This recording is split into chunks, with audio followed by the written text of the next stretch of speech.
The world is getting crazier. People are acting more and more insane. The end of the world is tomorrow. Tomorrow. There's only one thing to do when the world is falling apart. Listen to Basil and Gonz as they discuss this week's news and events through the lens of Bible prophecy.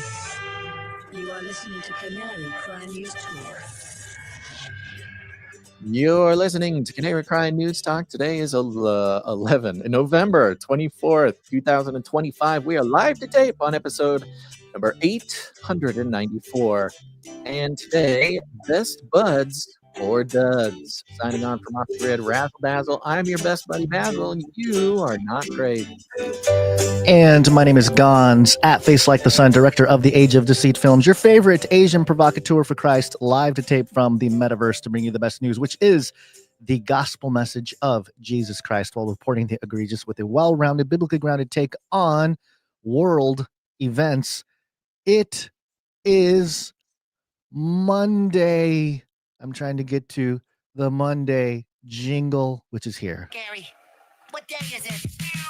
Monday.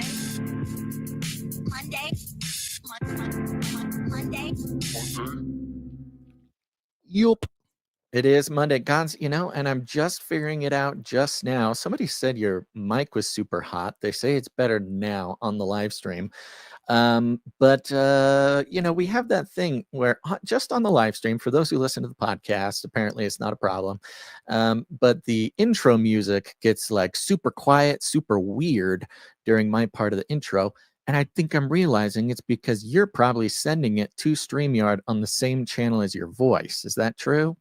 Yeah, it's the same. Yes, That's it's the what same it is. thing. Okay, so it's tuning you down while I talk. Maybe we'll try putting the intro music just straight into StreamYard next time. We'll give it a try, folks. We'll see what it happens. It doesn't happen. There's no control over some of these things. At least that's what we say to make ourselves feel better once in a while.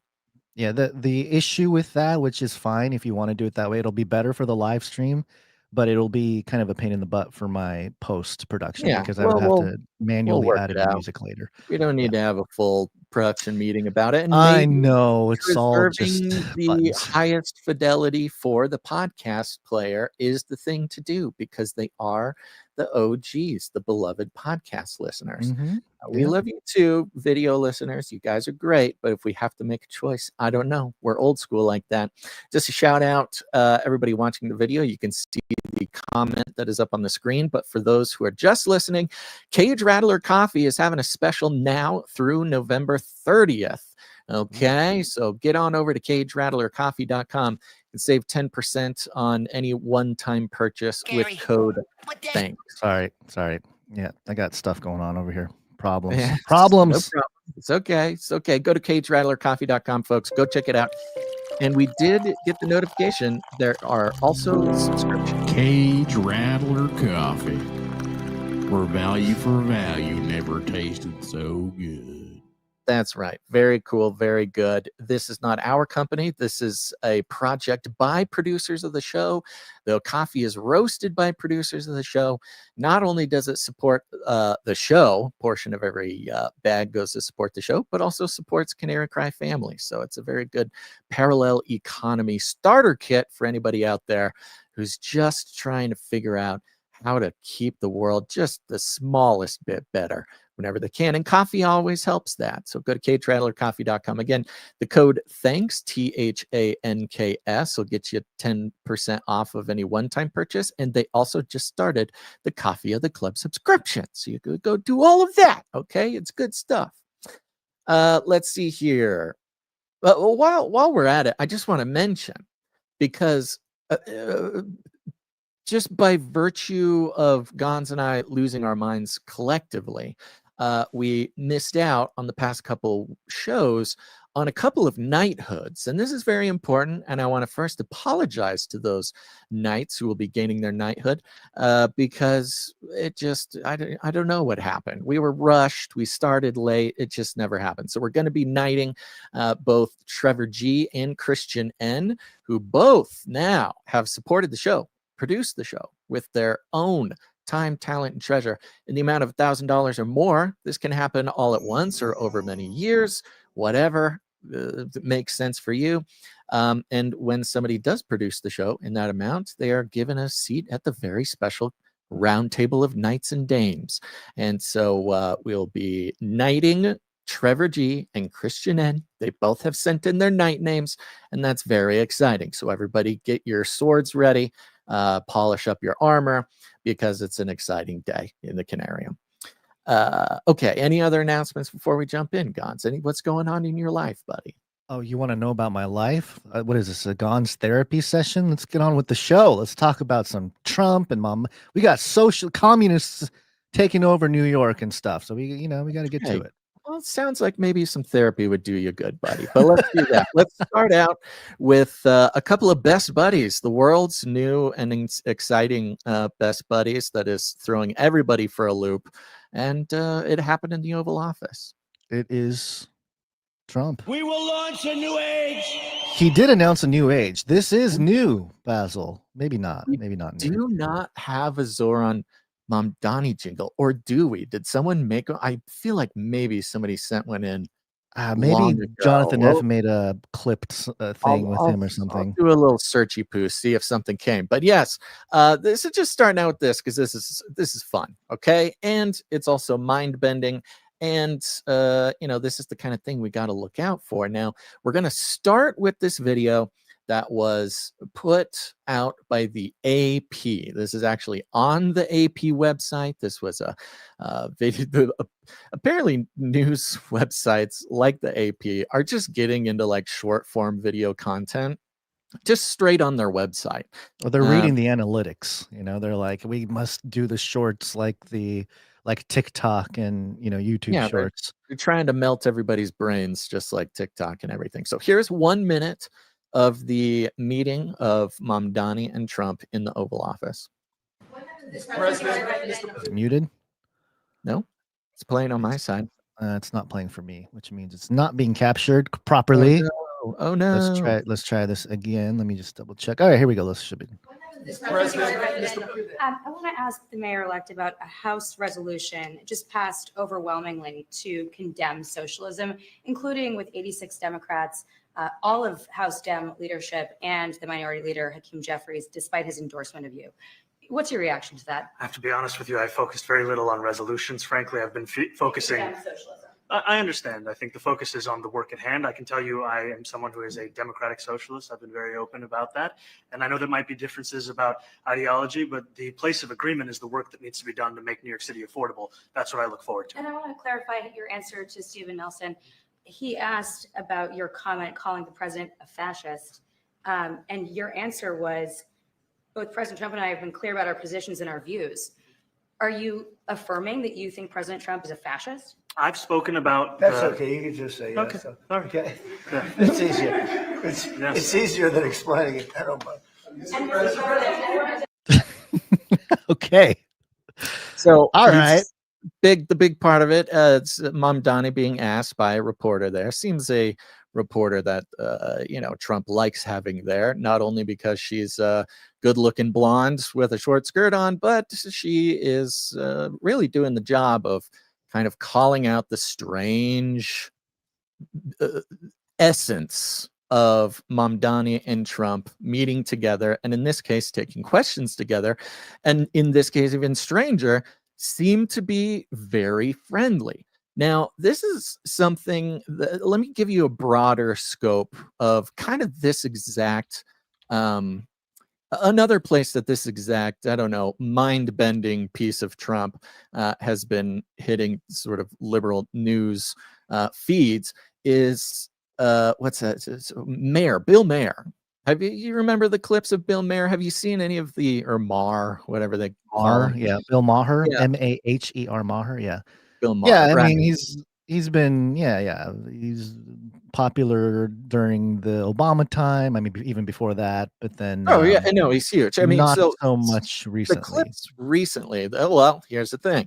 So one of the big things with Bill Maher recently, he has in the sort of delight. If you're a nonpartisan type of person, there's something delightful happening to Bill Maher, and that is, it all started when he went to go have dinner with Trump.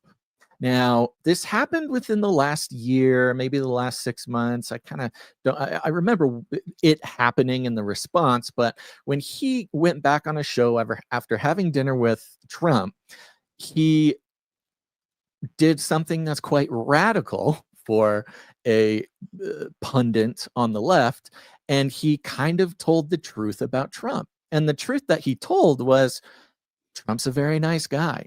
Trump was very interested in what I had to say about different topics. He, when we're not in the room together and we're just interacting through the media, we call each other insane and we put each other down and we insult each other. But when I got in the room with him, he's very kind, very interested. He let me talk. He wanted to really, and he kind of went through this thing. And he was Bill a Maher, human being. he really took the slings and arrows of the left for, again, not even being a Trump supporter, not saying he's right about anything, but just saying he's like not a demon, as this. And he's continued to Bill Maher's credit on various interviews that he had. He just had one with, what's that guy? The kind of like squeaky, nerdy, older comedian. There's a few. Patton Oswalt. Patton Oswalt. He just had another conversation with Patton Oswalt. He had another interview with, I think, a musician guy, and it's a recurring topic on Bill Maher's show, which I think is both a little revealing, albeit we need to, remember people in this sort of level of media are always playing some sort of game. Maybe he's seeing the shifting of the sands and he's trying to move with that, but he's getting in these little conflicts with other, verdant, I guess verdant is a weird word to use for it, but verdant leftists, ardent. Ardent is the better word, about how Trump's not that crazy and he's nice and he takes a lot of counsel and he does these sorts of things. He's a former Democrat, and that matters. Especially that's one of Bill Maher's big points, and he's trying his best to kind of insert some of these aspects of reality into generally the older liberal circles. Young people mostly are not paying attention to Bill Maher. But it's mostly like liberal boomers, which, hey, look, if there's any field that is ripe for harvest of like a little bit of sanity, it's liberal boomers. They are obviously the ones who are the furthest off the deep end, as is evident by the No Kings protests. So another example of this, while young leftists might not be interested in Bill Maher and what he has to say about Trump, they are interested in Zoran Mamdani, who the polls show that most of the support, something like 80% support of Mamdani, came from young people outside of New York, not even necessarily New Yorkers supporting him. But so support for him really is of the younger generation in the whole country. That's kind of what Trump is, targeting by meeting with Mamdani. Now, AP, they come out and they put, which is one of the funniest moments and a brilliant move by Trump, where the reporter asked Mamdani, hey, didn't you say Trump is a fascist? Do you still think he's a fascist? Kind of hearkening back to this Bill Maher thing of like, hey, now that you've met him, do you have anything else to say about him? And Mamdani begins, which he's a brilliant politician, theater kid, like he knows what to say every time. He starts in on this long explanation, this political explanation, now that he's in the room, blah, blah, blah. Do you still think he's a fascist? And Trump interrupts him immediately and just says, yeah, you can say yes. It's okay. It's easier than explaining it. Just say yes. And which is, brilliant Trumpism sort of politics in the room. Mm-hmm. But the most surprising part of it was that Mamdani acquiesced and he said, okay, yes. He did what Trump told him to do, which was to, just say yes. And when you watch the video version of this, for those who are just listening, Trump sitting at a desk, Mamdani is standing next to him. And as Trump is saying, just say yes, don't explain it, just say yes, he's reaching over and he's patting Mamdani kind of on the back and the arm. Again, another very Trumpian move, making this physical contact. It's all part of his, his magicianry there. Now, so the AP puts this out, big mainstream outlet, of course. Look at this moment where Trump, is there a few more seconds in this video here? I can't Which one? tell. The first one? Oh, the one you just played. Yeah. Yeah, Sorry, there was like 2 seconds left. I can play okay. it. Yeah. Why don't we back it up a few seconds? Let's get that again. Let's watch the moment and then just play it all the way. Clarify your answer to Stephen Nelson. He asked about your comment calling the president a fascist. And your answer was, both President Trump and I have been clear about our positions and our views. Are you affirming that you think President Trump is a fascist? I've spoken about. That's okay. You can just say yes. Okay. So. All right. Okay. Yeah. It's easier. It's easier than explaining it. I don't mind. And Mr. President, I wanted to ask you also. Okay. Fade to black. So that's the big one. AP is putting it out there. 1 minute clip. Booyah. Well, luckily, now you always have to be suspicious. The AP putting out one little clip just like that. They want that part to be out there, for whatever reason. I think there's a way that you can watch that is actually not necessarily friendly to Trump. Who knows what they're doing? But they did miss out on a real surprising broader picture of what was actually said and done in this meeting. Here's a little edit. You'll hear there are some edit points. They're mostly editing out the reporters' questions for time. And you can get a little. Did you watch this beforehand, Gons, or is this your first time? I did not. Okay, I'm watching it for the first time. time. All right, let's go ahead and watch it all the way through. Are you affirming that you think President Trump is a fascist? I've spoken about. That's okay. You can just say yes. Okay. So. All right. Okay. Yeah. It's easier. Yes. It's easier than explaining it. I don't mind. I'll let you answer that. You consider yourself the leader of the Democrats. I think it's more appropriate for him.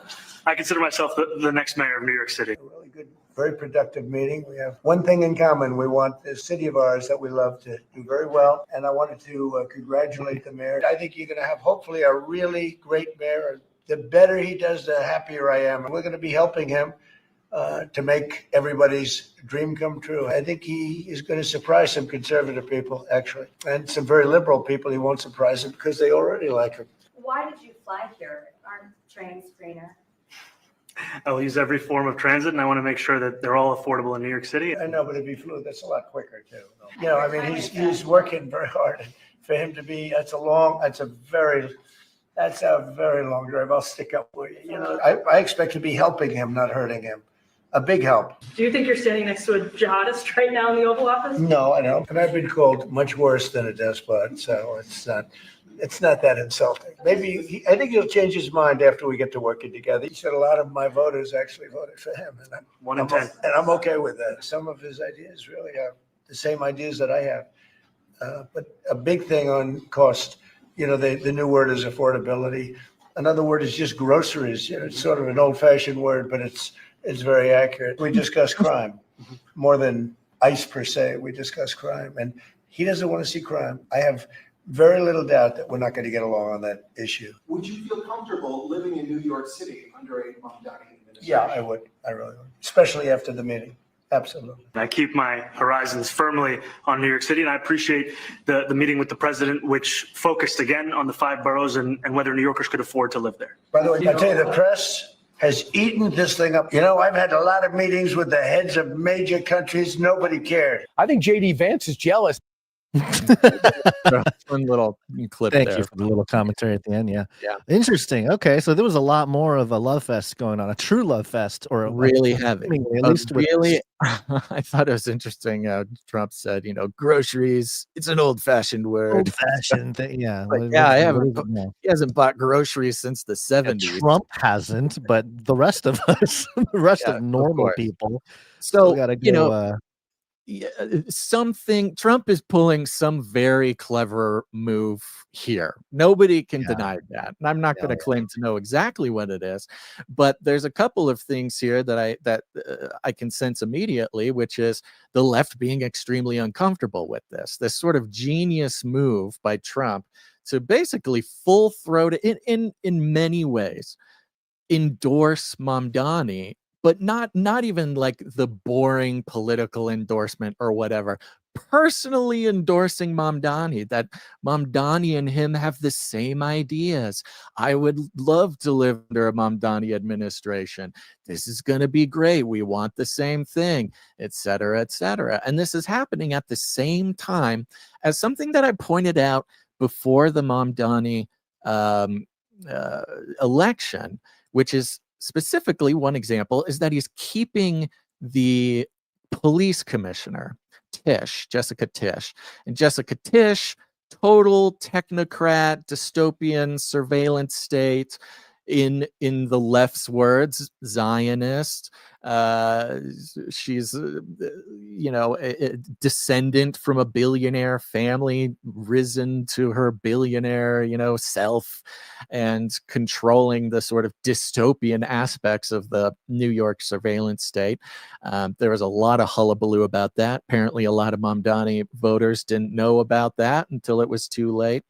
But you can see Mamdani, who actually requested this meeting, it could be a pretty brilliant opportunity, because the election coming up to his mayoral election, it was very much Trump versus Mamdani. He's just the mayor of New York, but he's going up against the president of the United States, and he's fighting fascism and blah, blah, blah, blah, blah. And Trump's ability to put everything aside at the moment's notice for his own purposes of whatever, and being nice to somebody and agreeing to somebody, is really either putting Mamdani in a very sticky situation, or perhaps revealing what those like us who have been analyzing and paying attention and keeping our eyes open and not getting caught up in partisan politics have known all along, is that it doesn't matter what side of the continuum you are, what side of the aisle, you actually all do want the same stuff. That same stuff just doesn't happen to be what you tell people. We have gone into Trump and the North American Union and the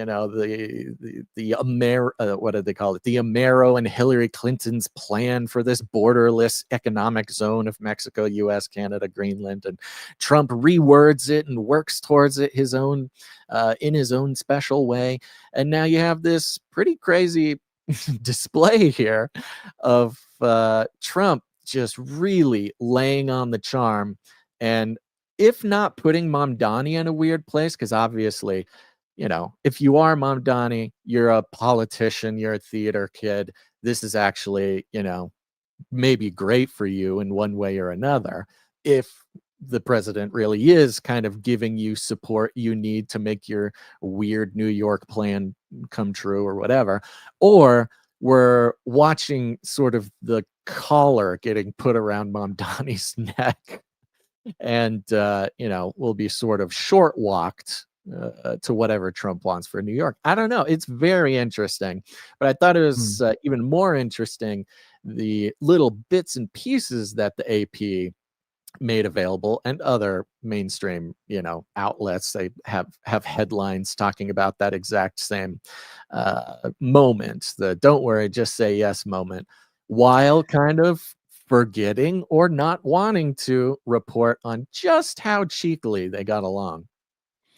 I'm wondering if, obviously there's strategy involved on all sides here, and clearly, Trump, we've characterized Trump on this show as one of the, or I'm sorry, we have highlighted the mistress witch, Queen witch, Abramovich, called President Trump the greatest chaos magician, and to that effect, it's been pretty clear that he is a chaos magician. He brings about the chaos. He breaks the status quo. He seems taboo and all this kind of stuff, but it gets things done, quote unquote.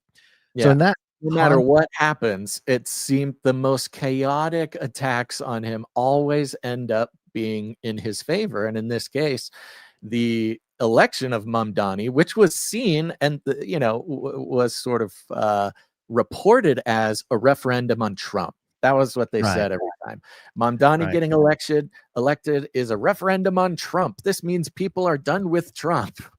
And then Right. he finds a way like this to do the most unexpected thing, and it ends up working out in his favor every time. I think part of it is the strategy for the midterms, obviously, and it might be to really put some fuel on the fire that Mamdani has already created within the Democrat Party, because he's polarizing like Trump is polarizing in a sense, right? If you put it in the context of the Democrats, I think Bernie Sanders came out and said that, like, hey, this doesn't reflect what Democrats and the progressives want in, a leader and stuff like that. So it's already causing a little bit of division, and Mamdani might energize like a more progressive or like a youth turnout type thing, but it might alienate the moderate Democrat voter. The Chuck Schumer side, I think, is maybe what you meant. That, like, the Chuck Schumer establishment Democrat side.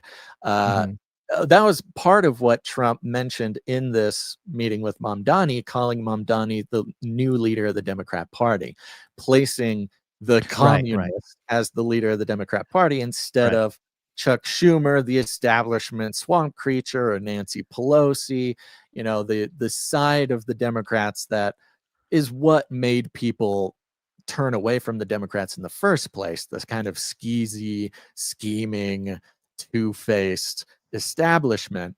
But nobody hates Trump referring to Mamdani as the leader of the Democrats as much as the Chuck Schumer, Nancy Pelosi, abundance Democrats, Right.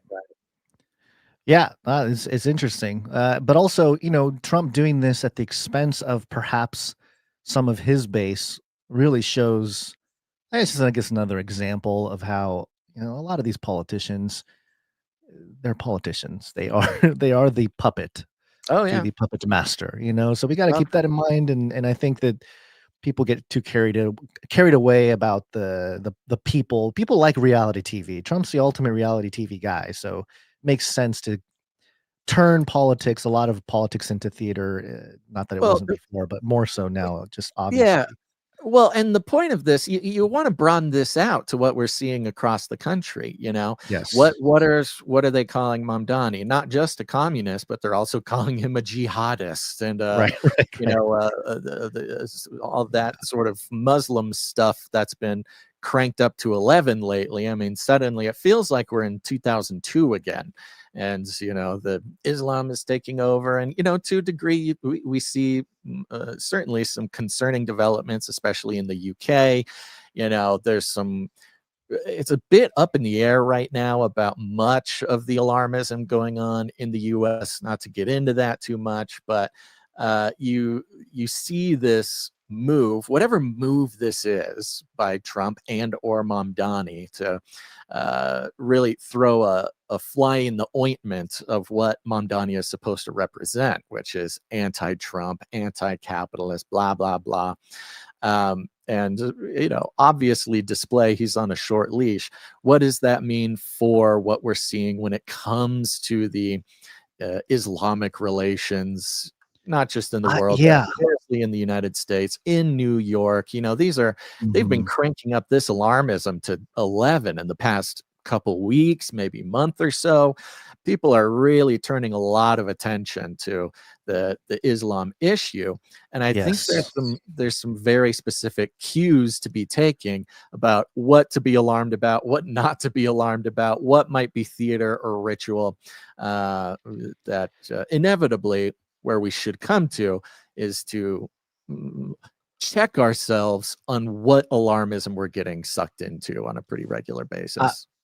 To that effect, this morning, the White House published a fact sheet from whitehouse.gov here that I'm showing. President Donald J. Trump begins process to designate certain Muslim Brotherhood chapters as foreign terrorist organizations and specially designated global terrorists.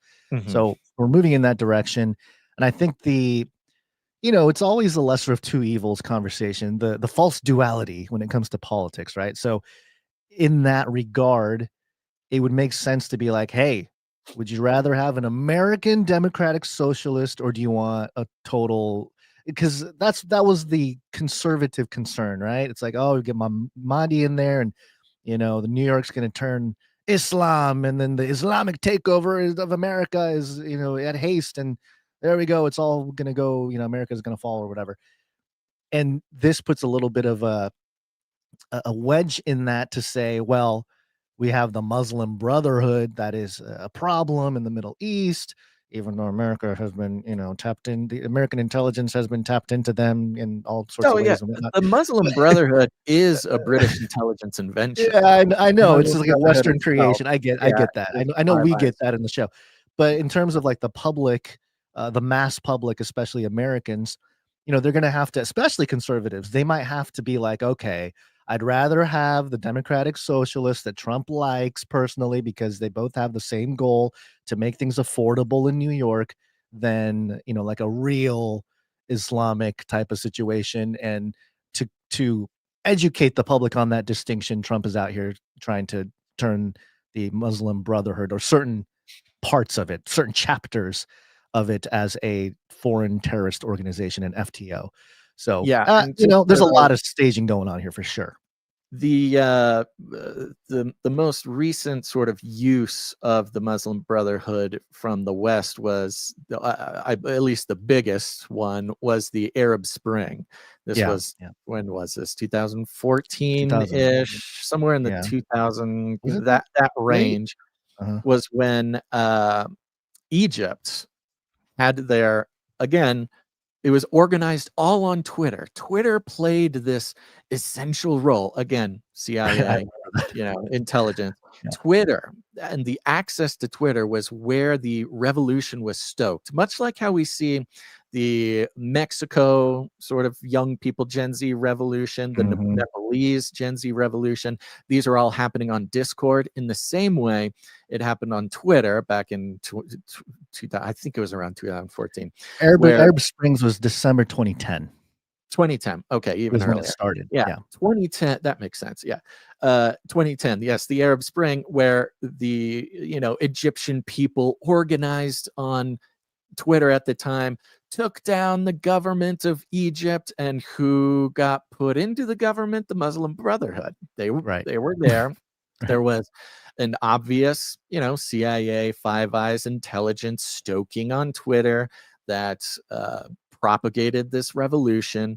And then after the revolution, the MI5, MI6, Five Eyes, conglomeration that is the Muslim Brotherhood stepped in and took control.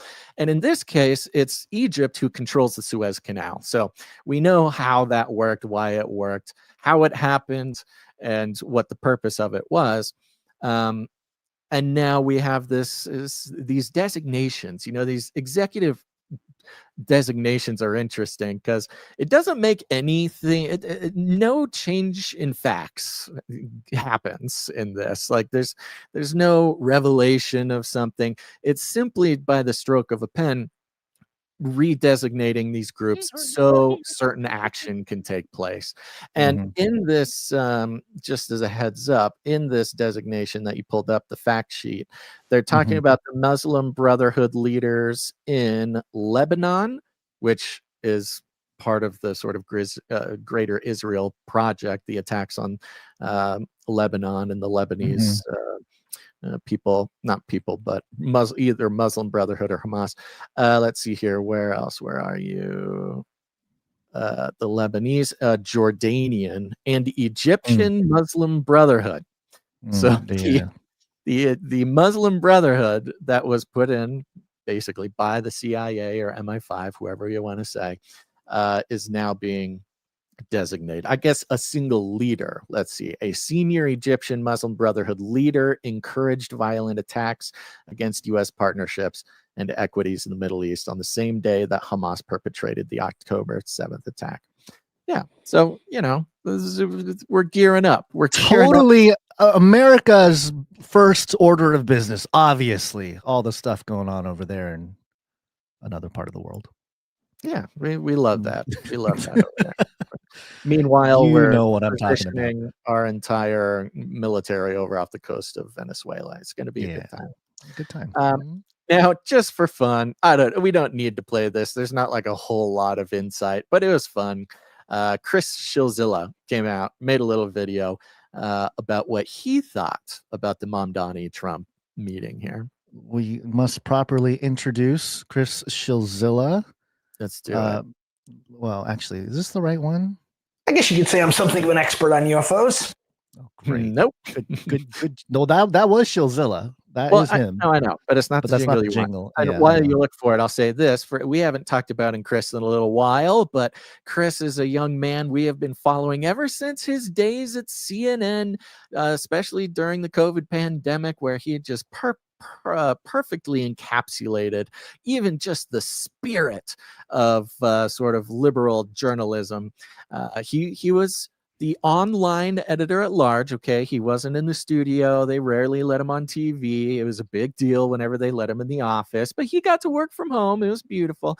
And we got to watch and enjoy his journey from sort of CNN guy to Internet kicked guy. out of CNN for what he said during COVID. He's too partisan, gets kicked out.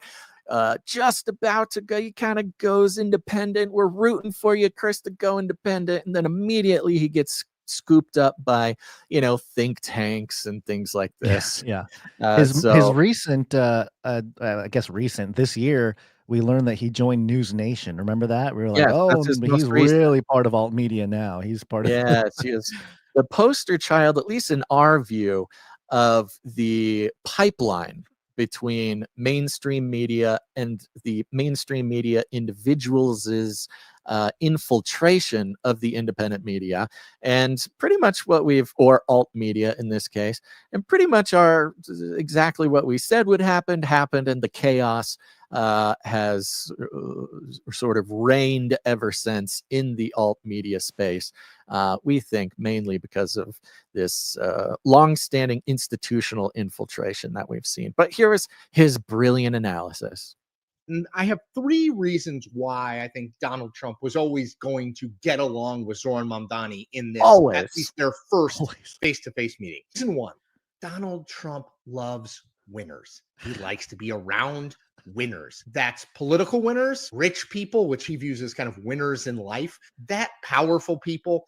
That's who he is attracted to. He thinks that's kind of the set that he runs in. And he thinks, he's probably right, being around winners is broadly good for him.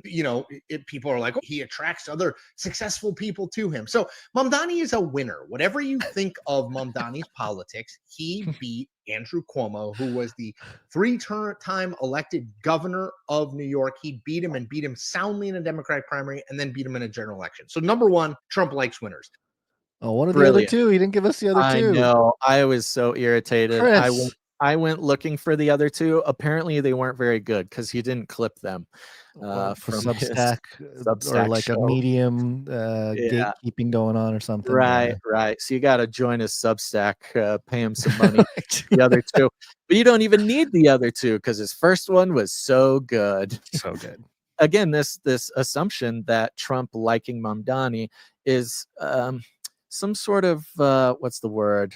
I don't know, authentic thing. Like we're looking into a totally unfiltered, authentic. He loves winners.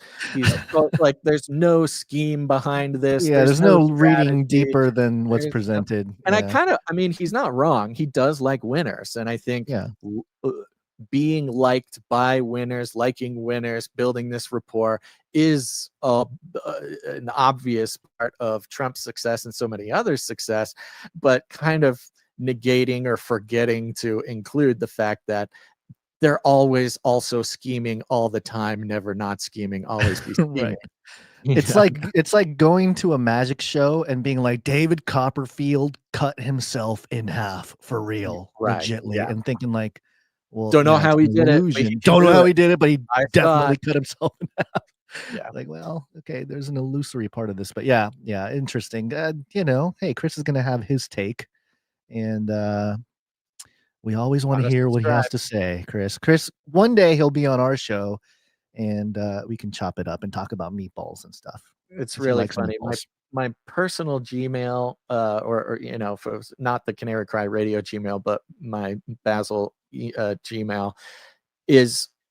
I don't use it very much. I don't get much on there. I don't use it for really anything. So when I do log in to check something, the primary inbox is completely packed with either like Google alerts, our newsletter, our own newsletter going to that, or Chris Shillzilla Substack email. Sends out like 50 emails a day. I had to unsubscribe. My whole inbox was just Chris emailing us. Yeah, I got so I had to unsubscribe. Sorry, Chris. 4 emails from him yesterday. Let's see. That's what I'm saying. I get Man, these about guys. 4 emails from Chris every day. Real quick, are we pretty much done with the I'm done. Mamdani thing? Whatever Okay, you got next. real briefly here. Just this is just breaking news, Basil. It's gotta be biblical. Lego, you know Lego, like the little things with the thing. They have a 4 Horsemen of the Apocalypse set. Is that real? Are you sure that's not AI? It might be AI, but it is. But here's the other thing: it's not really the 4 Horsemen. It's just 4 horses for this like Chinese thing. And people are saying it's the 4 Horsemen.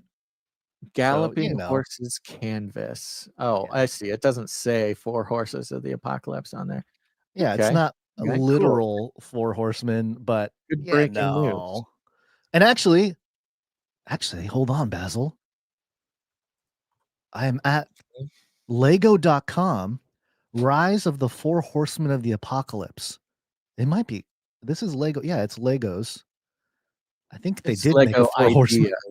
It's Lego ideas. I don't know what that is. I think not. it's like you can go on there and like pitch like concepts or something. Like the Lego design. Like if you're a design or like a what is the word? They have a word Creator. for it.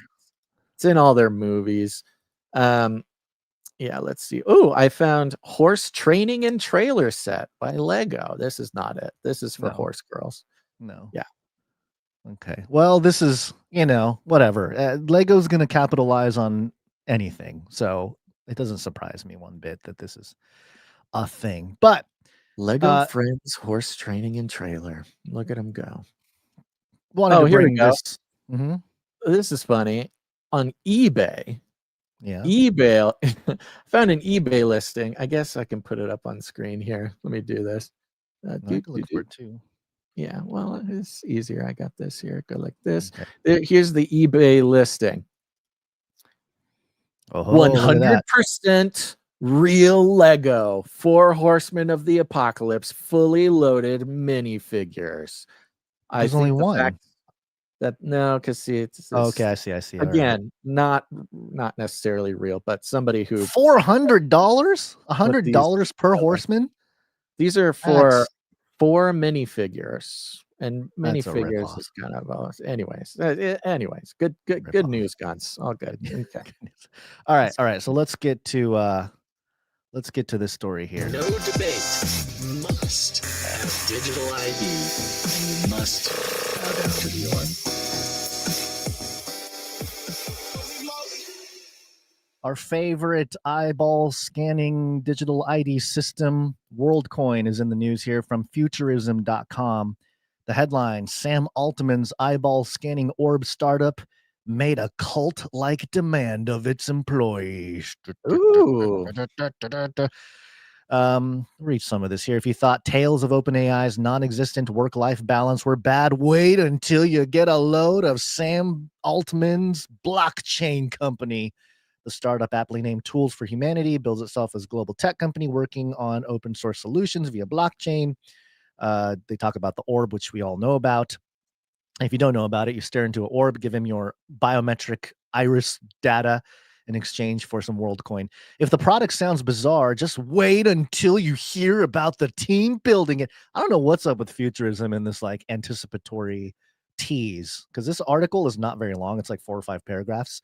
but it just keeps doing like the just wait till you. Is that the new AI thing? Is that it's just I like think hypes so. it up a whole lot?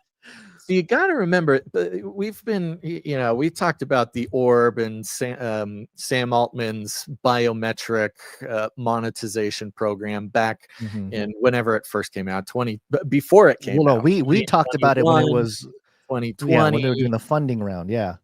Even funding rounds before that. And this very sort of strange, kind of dystopian, even by and this is what we found, is even by the standards of the media who covers it, is it dystopian. And if you haven't been following, WorldCoin, Sam Altman's little orb you stare into, it takes all your biometrics and gives you $50 worth of a cryptocurrency, has been kicked out of several countries. Immediately did these countries start recognizing this is sort of taking advantage of our people and stealing their biometrics. Mostly it's because these individual countries want to do it themselves on a state level. But it's kind of like Bill Gates in a way. Like, he keeps getting kicked out of these countries for going in and not stealing, but in a way sort of imposing the will of the kind of Western extorting world. the third world citizens, giving them free money, which they'll take any money they can get, by stealing their not stealing, but getting their biometrics without them having even really the faintest idea of what this means for them. Kicked out of Nigeria, I believe they were kicked out of India, kicked out of Jamaica, these kind of places. And when I see who was this? Was this Futurism? Is that who's writing this? Yeah, Futurism has the article here. Yeah. Famously, Elon Musk has a beef with Sam Altman. And I wonder if Futurism's coverage of this has something to do with that beef. Like, if Elon has some influence in various places to kind of kick Sam Altman out of there. Yeah. The Bill Gates model is troubling, because if you think about what ultimately came of a lot of the things that Bill Gates, like the bricks that Bill Gates laid over the past, several decades, ultimately ended up with the pandemic, the global pandemic. Right. So, if that's the case, that's not a good sign for what types of things might happen, where we need a WorldCoin, we need a digital ID to verify our humanity online and all this kind of stuff. We've been talking about that for a long time. Back to the article from Futurism here. It says here, according to Business Insider, the company demands fanatical devotion from its employees, who are strongly encouraged to work through their weekends, quote, for the good of humanity. Quote, we will neither fail nor will we be an average outcome. And that's what we want. And that's all I care about every day, and all you should care about every day, and nothing else should matter, end quote.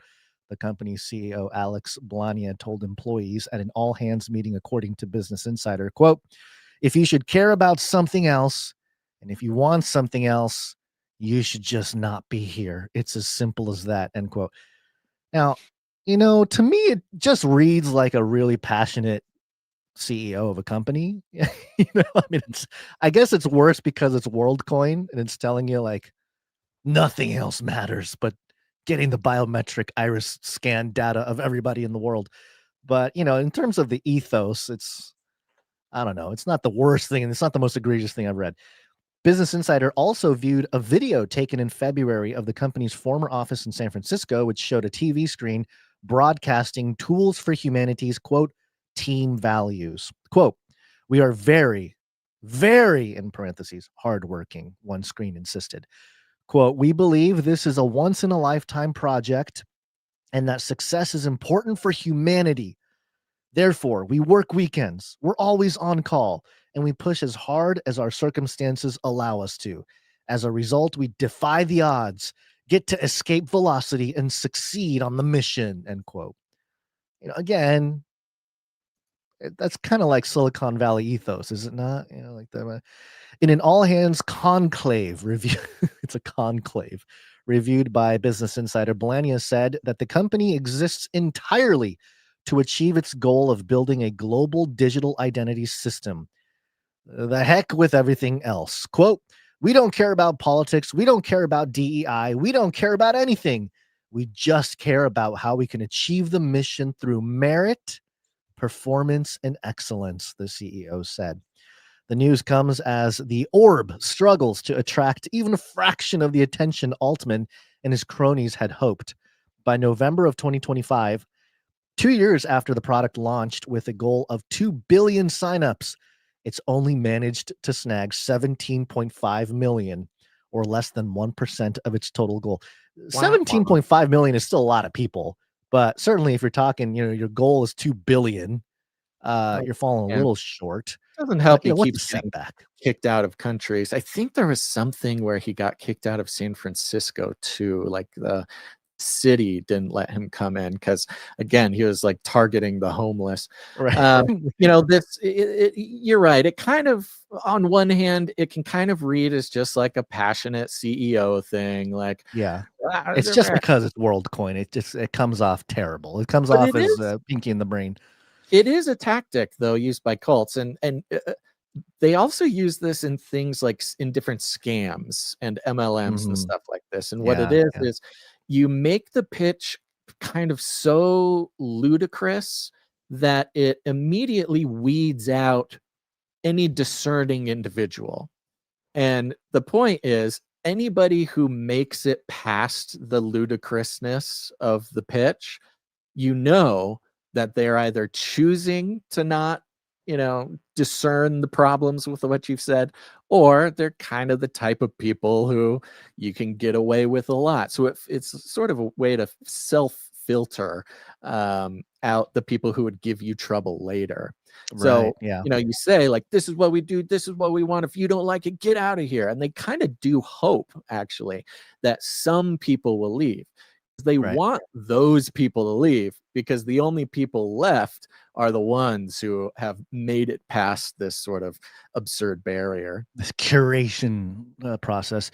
With that failure in mind, the failure about only reaching 17.5 million as opposed to 2 billion, the company's, quote, humanitarian mission looks much more like an ideological tool to justify some pretty intense exploitation of the startup's workers than an altruistic duty to help humanity. Case in point, the demand for weekend work and always being on call directly increases the amount of unpaid labor performed by employees. I don't know if they're on salary, then I guess there are plenty of, my wife is like basically on call 24/7 and she doesn't get extra money for working off hours and stuff. It's just, if you're in a salary pay, that's kind of how it is. Allowing the company to spend less on the workers building orb as its flounders. The product might be nonsense, a surveillance orb inscrutably connected to the blockchain, but the exploitation behind it is clearly anything but. So the exploitation is nonsense, Basil. That's that's the overall take. No, I think they're saying the exploitation is not nonsense, is what. You're right. I'm sorry. Yes, the exploitation is not nonsense. The product itself might be. There is a lot of talk about digital IDs right now because of what's going on in the UK. And we had this other story that we're not going to bring, but Newsweek reported Illinois rolls out digital ID driver's licenses. So, we're kind of entering this next phase, I guess, of digitization of everything from money to our IDs and any kind of official documentation. And of course, you and I, Basil, have been talking about these issues for a long time, and it's very easy to say mark of the beast, image of the beast, and certainly we have been doing that for over a decade. But I'm noticing that there is I'm going through it might be too dramatic to call it some kind of existential crisis, but it is somewhat of a crisis. Because I'm seeing a lot of passion from believers when it comes to all these different topics, which I think is great, that more people are reading their Bibles and studying end times and looking at the world events around us and doing the same thing we did 10 years ago, where it's like, wait a minute, there's a lot here. There's a lot of confluence, a convergence of what was predicted and what we're seeing. But there isn't a method right now to, I don't know, not categorize necessarily, but allow for things to reflect prophetic aspects of scripture without saying like this is fulfilling it, because I think that's where problems come in when you start saying that this fulfills that, or set dates, or it's going to happen here or there. We just don't know. And our late friend, mentor, Dr. Michael Heiser, was very well spoken about the ambiguity of prophecy, and how the Old Testament prophets, they sometimes didn't even know what they were writing. They were writing certain things that mattered to the times that were right in front of them, but they didn't necessarily know that they were writing a prophecy about the Messiah, for example, like for some of the prophets. And the Bible clearly talks about how they wouldn't have killed Jesus if they knew who he was, or what was going on, God's greater plan to what's happening. So there's no eschatological system right now that accounts for that ambiguity and that level of God's sovereignty, that he's going to fulfill things the way he wants to. And there will be things that resemble a whole lot of stuff, but until the real fulfillment happens, it's more of repeating archetypes of events. And Basil, you and I have talked about this a lot over the years, but there hasn't. I think it's time for me to really put it down on paper, pen and paper, and it's not to create a new ism or a new I don't know, a new belief system or anything like that. It's just more of a way to flush out a hermeneutic tool for new believers and veteran believers to assess biblical prophecy, study it, because there's so many different views. If you're a new believer and you're walking into studying Bible prophecy because of stories like WorldCoin, for example, right? Because I think when you're just learning about this stuff and you learn about WorldCoin, you learn about the mark of the beast and the image and stuff, you're like, oh my gosh, this is it. Like, it feels like this is it. This is going to be the thing. And it might be, but you can acknowledge that it definitely looks like it, but also remain cautious and be like, okay, we don't know for sure. I mean, WorldCoin they're not doing well in terms of popularity. I don't know that they're going to make it too far unless, they manufacture a crisis or something like that allows WorldCoin to step in to be the savior types, which is entirely possible. So I'm rambling about this because I do want to put it down on paper, and I do want to make it like an official thing. Temporarily right now, I'm calling it archetypalism, just because there are archetypes throughout scripture that, throughout the Old Testament, and then things that are fulfilled in the New Testament, studying how that worked out. And a lot of scholars have already done this. It's called typology. And you can study how that, the New Testament sort of fulfilled Old Testament stuff and certain things that aren't fulfilled yet. And apply it to a method or a hermeneutic that accounts for all the different views, takes what's good with them, and maybe set aside what may not be as important of a point, and create a tool set or a mechanism, or just I like tool set because it's not like a doctrine, right? It's just more of a tool that one can use to analyze world events, news, stuff like that, stuff that we've been doing, Basil, and systematize it a little bit and put it on paper so that people can understand where we're coming from. Because I'm noticing that people don't really know where we're coming from, because number one, we're not like super upfront with our eschatological isms. We just can't explain it every time we reference that's what I'm saying. It's tough to be like, I kind of agree with this little thing about pre-trib, but I'm mostly pre-wrath. But even in my head, it's very complicated. It's not like this simple thing. So if there's a way to put some language to some of that, help believers to catalog things, and maybe look at, for example, like the preterist view, right? If you're unfamiliar, the preterists believe that all of Revelation was fulfilled in AD 70 when the temple fell. All of it, all the stuff, the imagery and the things that were discussed in the book of Revelation were fulfilled in AD 70 in Jerusalem, and boom, there you go. We're done with it. There's nothing else that's going to happen. Mm-hmm. And I think if you study that topic from a preterist view, you certainly find things you're like, wow, there are a lot of things that seem to line up with what was prophesied about the destruction of the temple and what Jesus talked about in Matthew 24 and the Revelation and stuff like that. But clearly, we don't have a new heaven, new earth. There's like stuff that's in the book of Revelation that still hasn't happened. You have to hyper allegorize it to make it work in a preterist type of context. But you can acknowledge, hey, 8070 was important prophetically. It reflects a very powerful archetype of what's prophesied to be the end times, or, the unfolding of the mark and all this kind of stuff. And acknowledge that it might be part of prophecy, but not the fulfillment of it. And traversing through that and putting it on paper, that's my goal here. My goal for 2026. I am going to do a focus group with it. And if you go to my Patreon, I have a 35-minute rant where I talk about all this and a couple different levels to hop in. And if you want to, I made the focus group part a little bit, maybe it's a little too high of a barrier of entry, because I want people to be serious about wanting to be part of it, but also, to be co-authors of the book in a sense, like the council co-authors. So if you're interested in that, go look for my Patreon, patreon.com/facelikethesun. And I'm doing that. But I want to pitch it here because I forgot to pitch it last episode. And also I'm pretty passionate about it, Basil, because I told you about my timeline on X. I mean, it's toast. It's absolutely toast.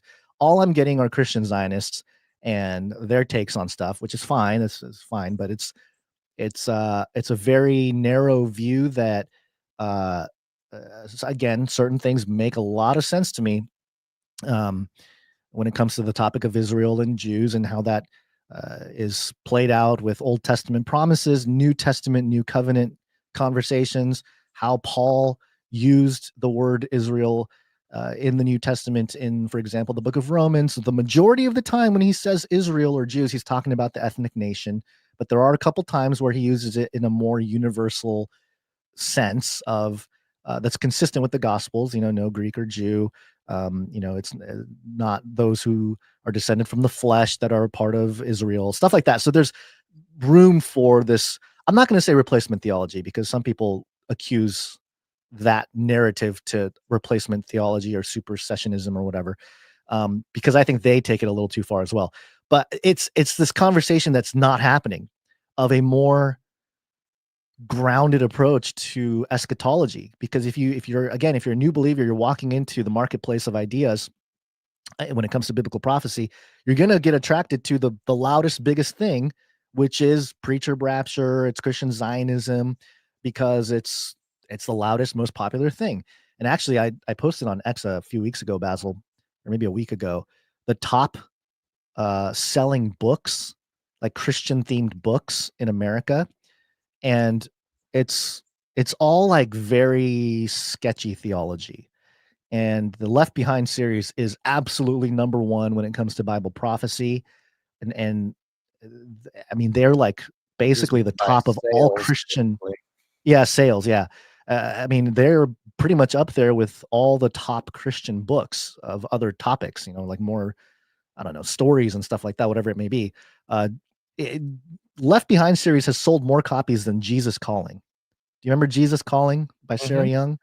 And, the issue with that for me was that Sarah Young wrote in first person as Jesus in the book, so it's kind of like, all right, I get that maybe the theology isn't like super bad or anything, but if you're presenting something as the words of Jesus, you got to be really careful.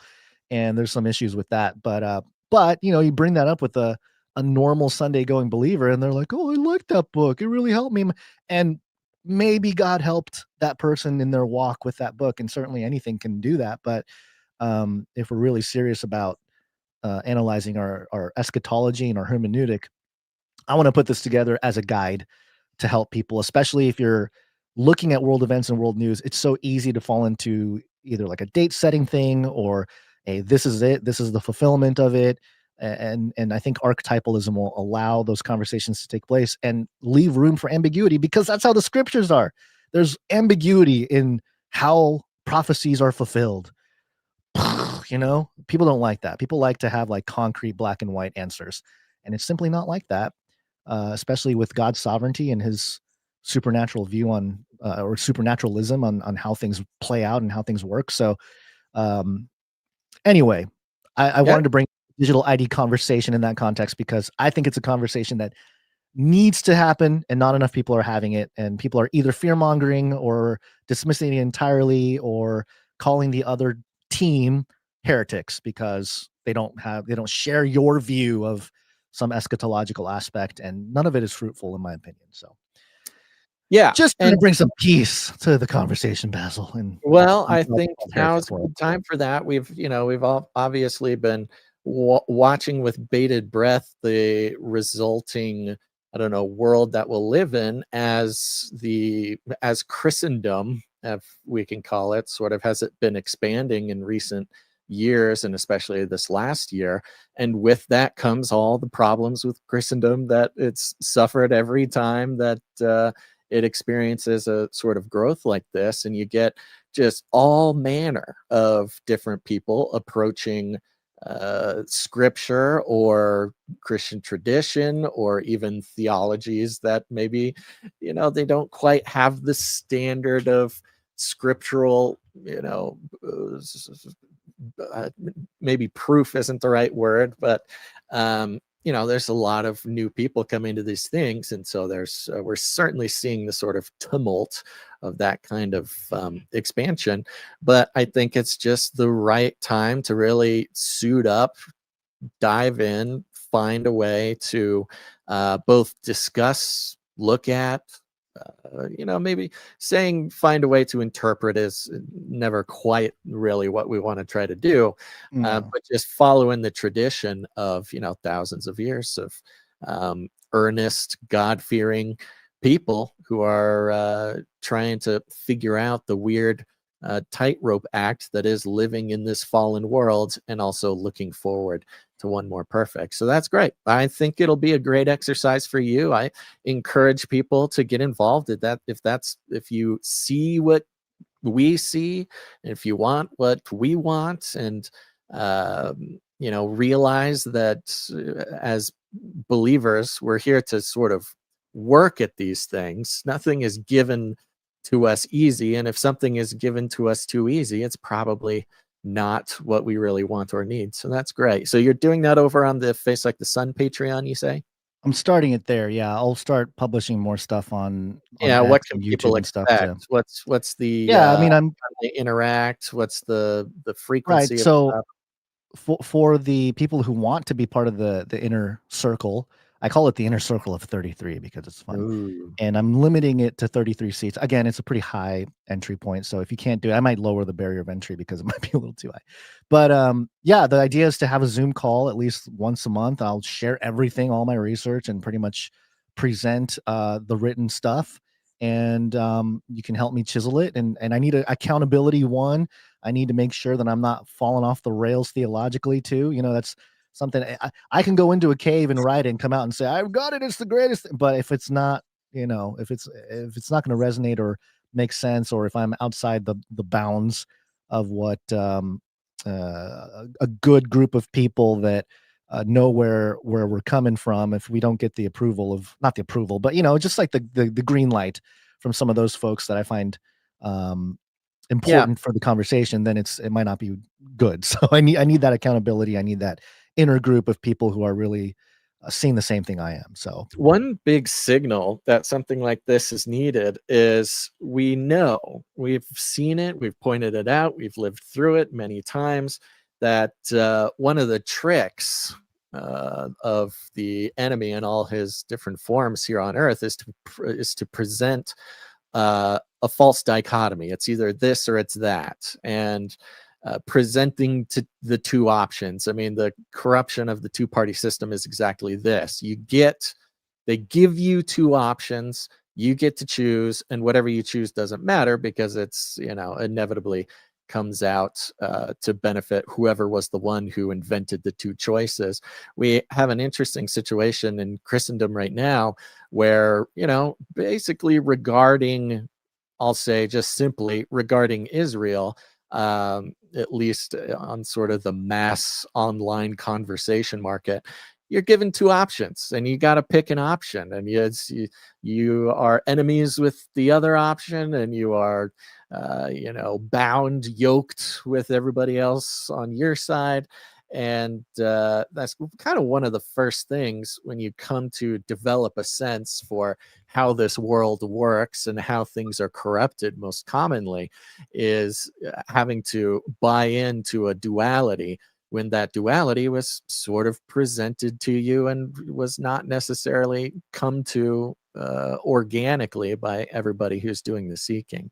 So we see a lot of that. And I think this is a great way to at least do our best to kind of work through that sort of thing and identify it and hopefully come out the other side.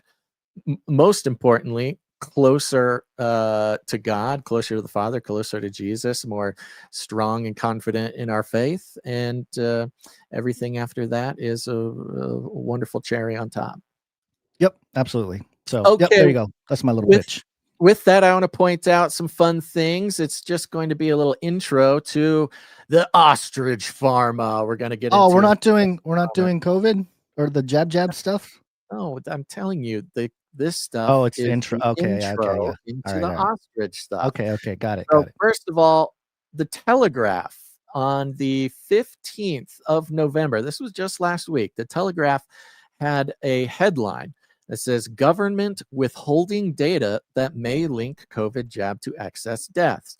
Now, we've seen this, obviously. We've looked at this for a long time. This is something that we went through even, contemporaneously as it was happening. But it's kind of easy to forget these days that there are organizations and people, like, stuff is still happening when it comes to the final history of 2020 to 2025, and to a degree, I believe a lot of the distractions going on in the world, a lot of the things going on in the world, are to a degree here to distract us from the ongoing sort of accountability that is just right on the edge. But the Telegraph, very interesting broad story here, obviously a UK outlet, and they wrote this very simple story. I'm going to give it to you just right off the bat here. Government withholding data that may link COVID jab to excess deaths. The public health watchdog has been accused of a cover-up after refusing to publish data that could link the COVID vaccine to excess death. Now, the public health watchdog is UKHSA. Says the UK Health Security Agency argued that releasing the data would lead to the distress or anger of bereaved relatives if a link were discovered. So the UKHSA is the watchdog group. They're the ones who are supposed to be finding the truth and getting it out to the people. And they are the ones arguing that by releasing this data, they will distress or anger bereaved relatives if a link were to be discovered.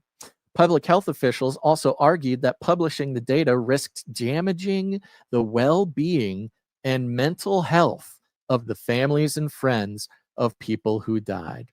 Saying, okay. if a link in this study, and we'll get to the study, if people found out that there was a link, their mental health would be hurt, their well-being would be hurt, they would be distressed or angry because of what this meant for their dead relatives. Last year, a cross-party group expressed alarm about, quote, growing public and professional concerns over the UK's rates of excess deaths since 2020. In a letter to UKSHA, I'll call it UKSHA, but it's UK Health Security Agency.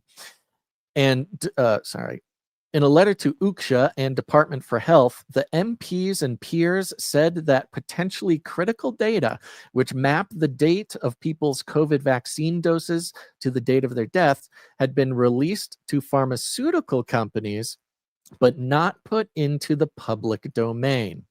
They argued that the data should be released on the same anonymized basis that it was shared with the pharmaceutical groups, and there seems to be no credible reason why that should not be done immediately.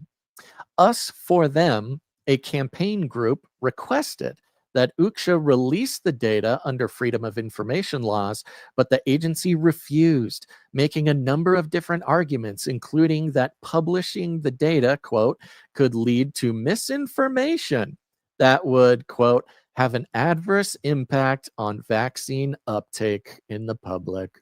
Classic. We can't show them the data that shows all the horrible things about this, and they would stop taking it. Uksha also claimed there would be a risk of individuals being identified, despite the request being made for an anonymized data set.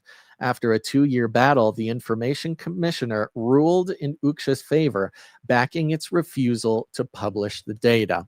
So besides the excuses of people will be mad and people will stop taking vaccines, they're saying, well, there's patient names in the data, so we can't release the patient names because that could be bad. Redact.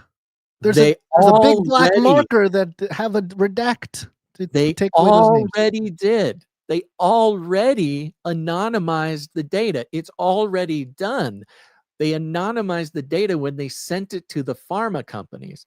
They would have to do no extra work at all to just make public the copy that they sent to the pharma companies. So much. It's too much work, Basil. This is the reason why they were given the go-ahead to not release the data. Reform UK has committed to a public inquiry into excess deaths and alleged COVID vaccine harms. Richard Tice, the party's deputy leader, said, quote, "We knew there was concern about excess deaths, which is why we called for an inquiry. Instead, the unelected Gwango Uksha," I don't know what Gwango means, but they just use the word Gwango. Kwango? Maybe Kwango? I want to look up unelected Kwango Uksha. Just Kwango the word, see what that means, is involved in a scandalous cover-up of how and why people are dying. This is totally unacceptable, and the health secretary must overrule them. If we are not prepared to learn lessons about why people are dying, what sort of society are we? Ben Kingsley. Okay, what does it mean? Kwango.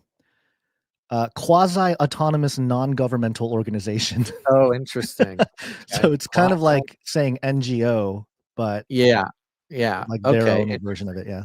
But also interesting that this Uksha is a quasi-autonomous non-government organization, and it's the one who's stopping this stuff from coming out. It's an NGO. Just say that. Like the NGO is what's not releasing this very important information to the public, even though we already know what it says. Like this is the wild part about the sort of narrative control. We obviously know what is in the study. We know the result of the study. They've already said, like, we already know it, but they're refusing to release the actual study because it might make misinformation, or people might get angry.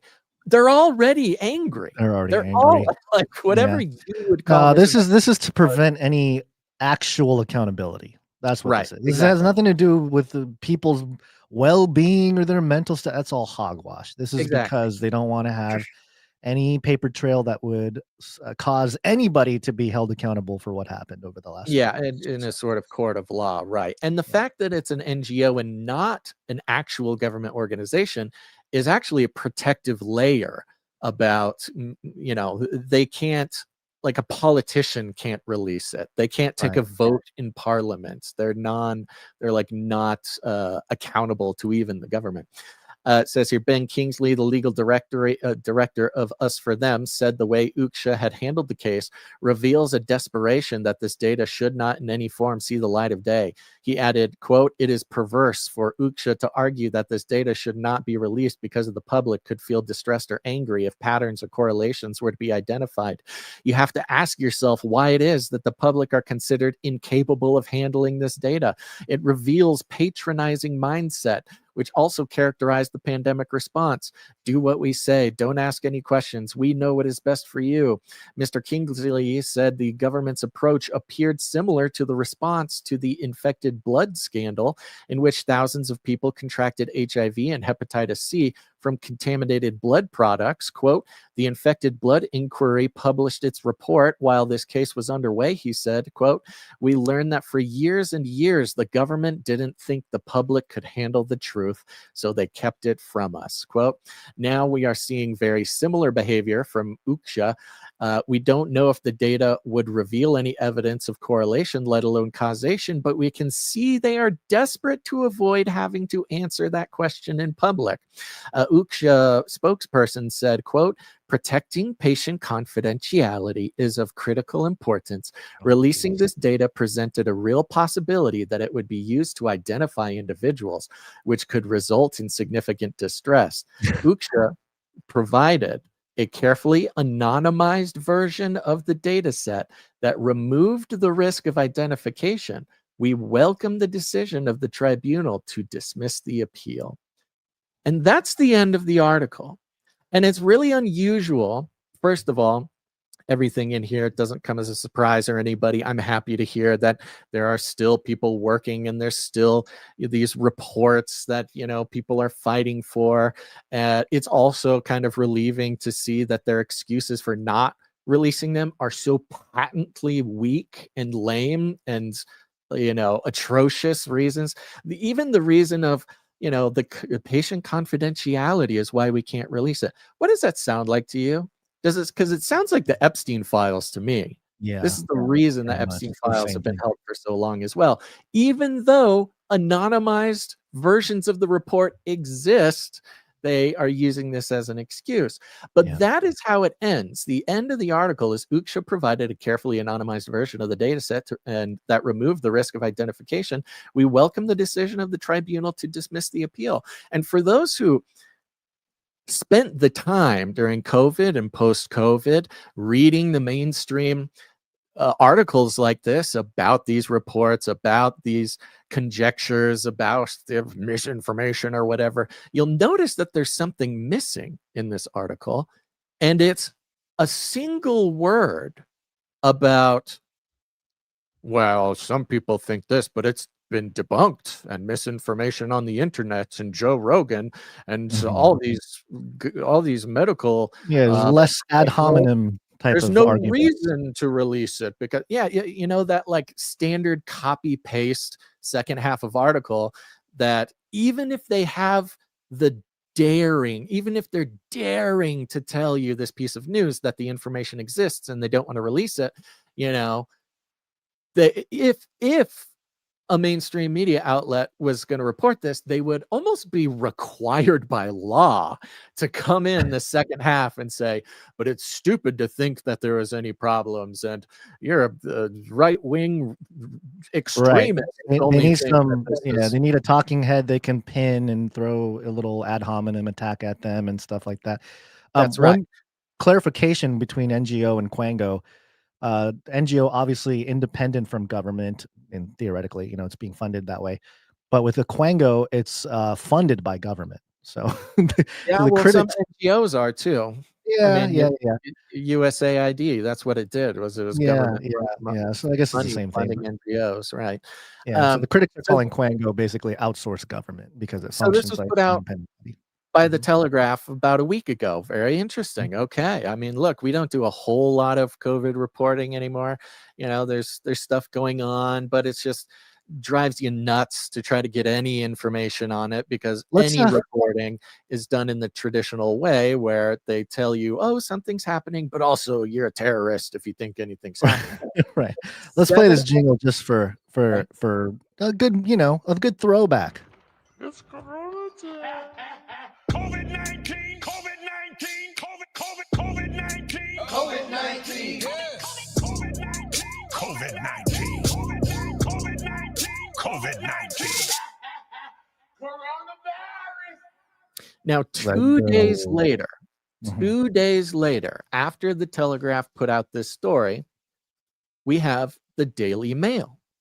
And the Daily Mail, not that one, Gons. Go back to the other Daily Mail one.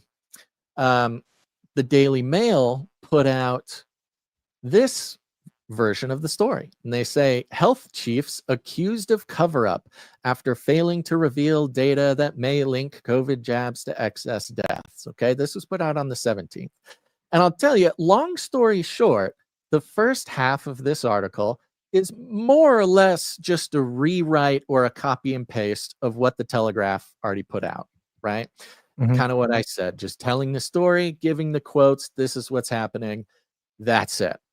But Daily Mail, being the Daily Mail, went ahead and did their duty as UK's mainstream media to give you the full response. The right-wing extremists, crazy, debunked, blah, blah, blah. And I'm not going to read it for you, but I'll give you a piece of it here. But it basically goes into, and Daily Mail, they love making their super long articles, and they did it here too. They go on September 2025, there were no excess deaths. Let me go further down. Research by the World Health Organization now puts the number of lives saved by the COVID vaccines at around 475 in the UK, 475,000 in the UK, with many more kept out of hospital or ventilator. Oh, yay, the vaccines worked. They did go ahead and say, however, COVID vaccines, like any medical treatment, do carry some risk. And they give you the research has shown that AstraZeneca and Johnson & Johnson vaccines were linked to a rare but serious blood clot in the brain. Pfizer and Moderna jabs, meanwhile, have been linked to rare cases of heart inflammation. They don't even say myocarditis. They just say rare cases. So, they're given the business. This is the business. Then they go into, speaking at Reform UK's conference, one of Britain's most eminent oncologist professors, Angus Dalgleish, said to me to share with you today that he thinks it's highly likely that the COVID vaccines have been a significant factor in the cancers in the royal family. This is the crazy conspiracy theorist they're bringing up. Let's see here. Dr. Malhotra, a cardiologist, also said taking COVID vaccine was more likely to cause harm than the virus itself.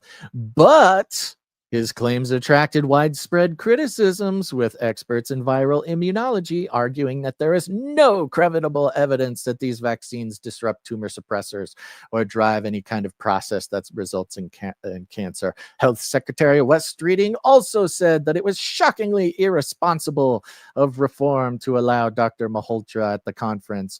The party said that it does not endorse what he said, but does believe in free speech. So you get it. They give the whole thing, right? You're a crazy person if you think any of that stuff in the first half of the article was true. And so we have this very interesting picture of the Telegraph unusually putting out a pretty clean report on what we all know is going on and the back and forth of trying to get it released. 2 days later, the Daily Mail takes that Telegraph report and then adds all the required mainstream, anti-misinformation craziness after it. You go, that's interesting. They obviously felt sort of a responsibility, if not a direct order, to take this story from the Telegraph and, make it more palatable for use in the mainstream, to make sure to establish the correct narrative, to put down anybody who's questioning it, to yada, yada, yada, yada. Well, then, interestingly enough, we see how many days later? 5 days after they do that, we get this headline. Owner of the Daily Mail strikes £500 million deal to buy the Daily Telegraph. The owner of the Daily Mail has struck a $500 million deal to buy the Daily Telegraph with the aim of securing the future of one of the world's most prestigious media brands. So we have this conglomeration of UK media coming together, and I don't know if it's in response of this Telegraph article, putting out there what they shouldn't put out there without the, the narrative blast at the end of it. Or perhaps the Telegraph wrote what they wrote to encourage the Daily Mail to buy the outlets, buy out the executive. Yeah, it's like it's Exhibit C. Look at how we report so fairly, and leaving a little room.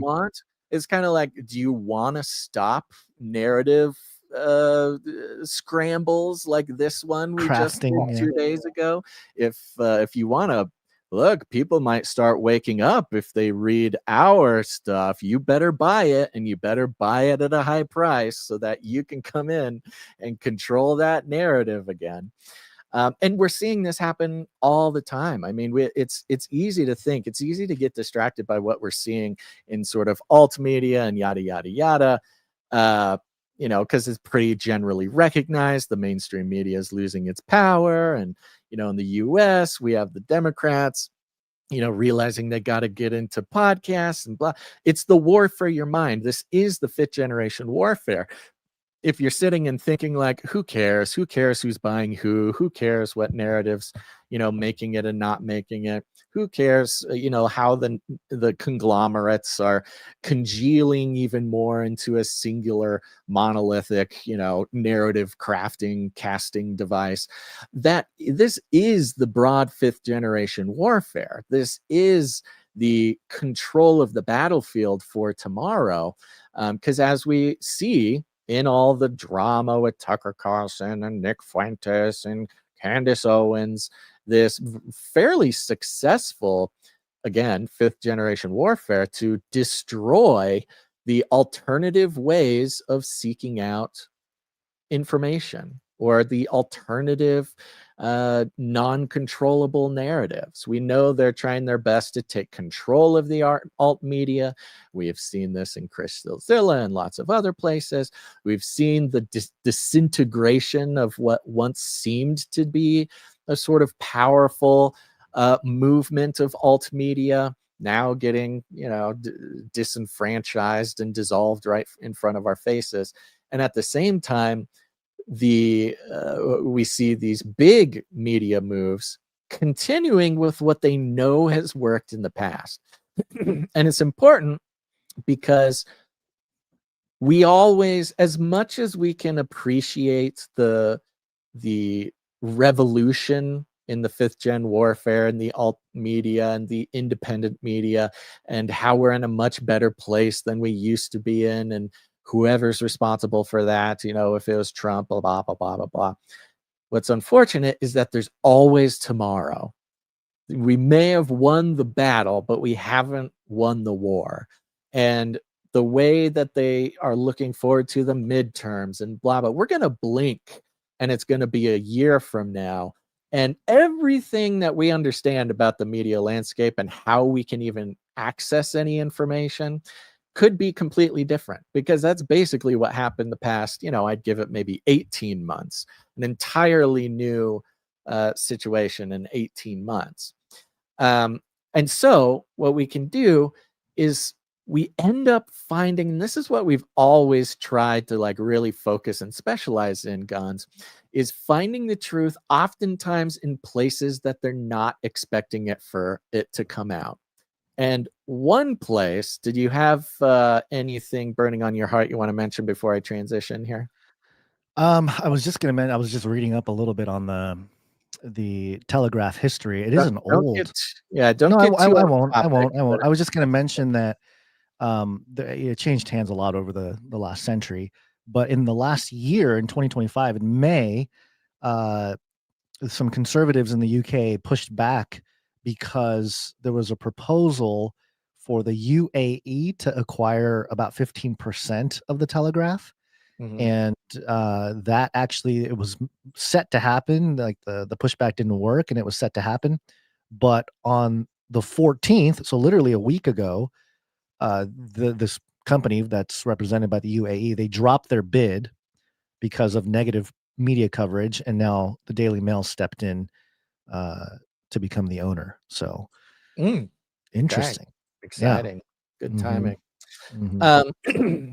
And so what I think we've always been quite strong in, Gons, and what has served us and our community so well is casting a really wide net, because often we learn about other things going on by paying attention to smaller, sometimes more cultural, more obscure stories that end up telling the broader truth, I think oftentimes without them even realizing it. And I put off following this story last week because we didn't have time, and I didn't do it on Thursday for Canary Cry Clubhouse because I didn't want people to miss it, and not everybody tunes into Clubhouse, although I think they should.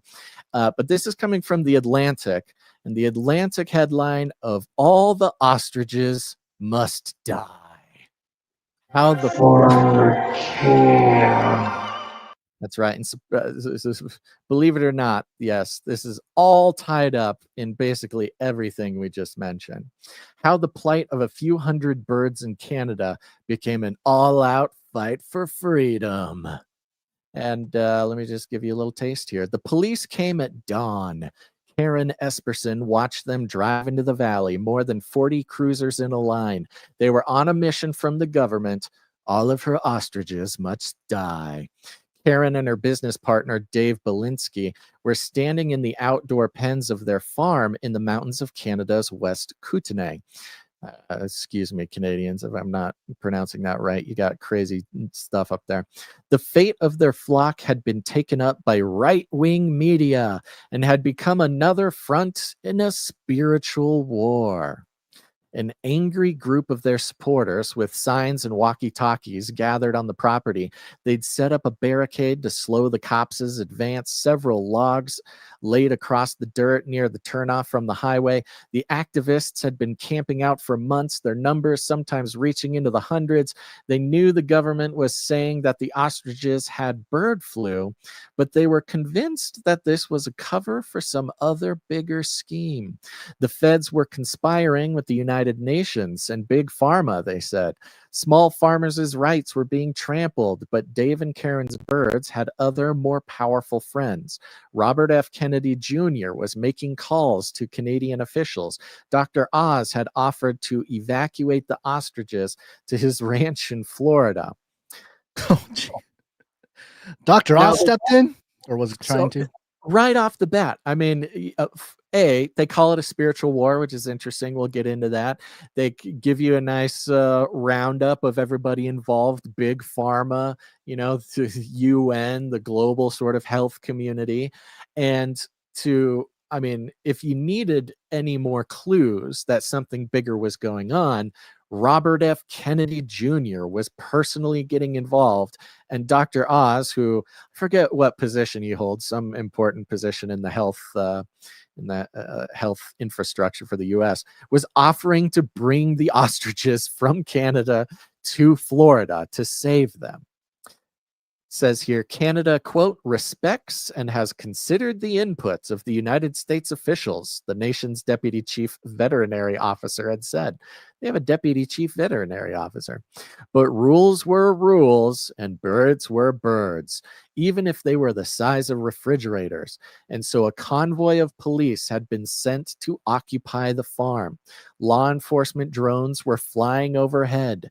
The electricity was cut off. The farm's supporters had already threatened local businesses that were renting equipment to the cops, saying they would shoot employees. Then someone claimed that they'd placed a bomb somewhere on the property.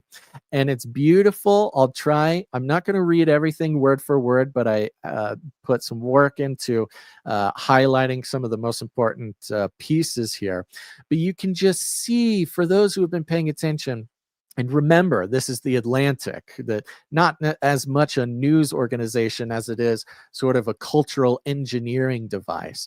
And you can already see that the left versus right, the crazy right-wing extremists were violent and threatening and bombing. And from other stories we've heard, it harkens back to like January 6th, J6, and the violence there, and who actually was involved in that, and were there people there who maybe shouldn't have been there. I mean, even to the recent sort of investigations to the pipe bomber of the both Republican and Democratic headquarters. And these investigations leading to actual members of the police force, et cetera, et cetera. You can see all that sort of coming together in the constellation of what we're about to go into here. At 7 a.m., while the police were stuck behind the logs near the highway, a man slipped out of sight, donned a balaclava, and grabbed a jerry can of fuel. He crept over to the next door neighbor's house and doused its front with gasoline. Not more than 50 yards away, a group of ostrich activists stood around a bonfire, streaming from their phones as they sing the battle hymn of the Republic. When the neighbor came outside and tried to chase the would-be arsonist away, her scream for help were broadcast live on social media above the sound of glory, glory, hallelujah. Oh my gosh, this is like apocalyptic insanity. And I wanted to give you that full intro to the picture that they're painting here, because once we get into it, your eyebrows kind of will start to raise, right? Because there's the facts of this situation as they're presented, and then there's the narrative that is kind of laid over it by the Atlantic here. And again, as people have been paying attention for years now, you can start to see the weird narrative, the infiltrations, things like this, and the bigger, broader picture. For decades, Karen and Dave had been raising hundreds of ostriches on a 58-acre plot in the small town of Edgewood, British Columbia. They'd earned a living from the meat and hide and feathers and from a moisturizing lotion that they made from the rendered ostrich fat. They'd also welcomed tourists to the property, bust in through the Monashi Mountains on a farm safari. But in mid-December of last year, the flock at Universal Ostrich Farm was overtaken by disease. The young birds in particular were having trouble breathing. Mucus leaked from their eyes and their beaks. Some were clearly feverish. They were roosting in puddles, even in the cold. Over the next few weeks, the birds began to die one by one, and then in groups. David hauled their carcasses across the property and buried them in 10-foot holes. The vet was out of town, so Karen did her best to nurse the sick, but more than 20 died. So many that they didn't fit into the pits. Dave had to stash the rest beneath a tarp. I'm going to skip an paragraph here, going to the next one. In fact, there was some standing water, and the ostriches were never not out. Sorry, I'll get it. I don't want it to be random. Locals noticed what was going on. You could see ravens feeding on the carnage from the highway. The carnage. On December 28th, someone notified the sick bird hotline set up by the Canadian Food Inspection Agency, which monitors and manages agricultural disease. Now the government was asking questions. Was there standing water on the property? Were the ostriches outdoors? Had Dave been aware of any wild birds nearby? In fact, there was some standing water, and the ostriches were never not outdoors, and lots of wild ducks had alighted in their pond and now were poking in the flock's straw bedding and leaving droppings by the food bowls. To the CFIA, it sounded like a recipe for bird flu. A pair of government inspectors showed up 2 days later in masks and Tyvek suits and swabbed a couple of the carcasses. Their tests results came back on New Year's Eve. The birds were positive for the H5 part of the H5N1, the deadly strain of avian influenza that has raged through North America in recent years, according to the Canadian authorities, and in keeping with the nation's agricultural trade agreements, the outbreak had to be stamped out. The birds would have to die. We're all going to die. For Americans, we will recognize a bit of this story when it comes to the destruction of the 8 billion chickens. The reason the eggs prices blew up in 2024, we tracked the ongoing pretty methodical destruction of the entire poultry industry in the United States. And some of these chicken farmers were having similar questions about, the testing, the this, the that, if the destruction of the entire country's poultry farm needed to be destroyed necessarily. Pandemic! Bird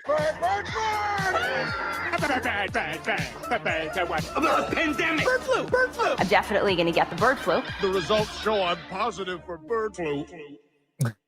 Those are the Now, ostriches talking. Now, Dave and Karen's flock of charismatic mega poultry was a threat to public health. They tried to bargain with the government. They said the illness was subsiding. They argued that their older birds had never even gotten sick and might already be immune. Notice how it's they argued, they said, blah, blah. They noted that the compensation they would receive for a cull, up to $3,000 per animal, wouldn't be enough to cover their losses. And then Karen started spinning out a stranger story. Oh, she was just spinning out a story, huh? She doesn't know what she's spinning talking out. about. These crazy bird ladies. Go ahead. Exactly. She's crashing out. She's spinning out. Here's a story. Universal Ostrich Farm wasn't just a farm, she told the CFIA. It was the site of cutting-edge research. She and Dave were working on a novel class of ostrich-based pharmaceuticals, medicines that could one day help rid the world of many different ills, including cholera, obesity, and COVID. The drugs might even put an end to bird flu itself. We can't have that. This is her crazy story, right? We cannot have this. We must destroy these birds. We must destroy this lady's lives. Destroy these birds. Dave and Karen, skipping down a little bit, Dave and Karen maintained that their birds were not a danger, but a cure. Now that the survivors had been exposed to bird flu, Karen told the government by email they'd been laying eggs that were full of bird flu antibodies.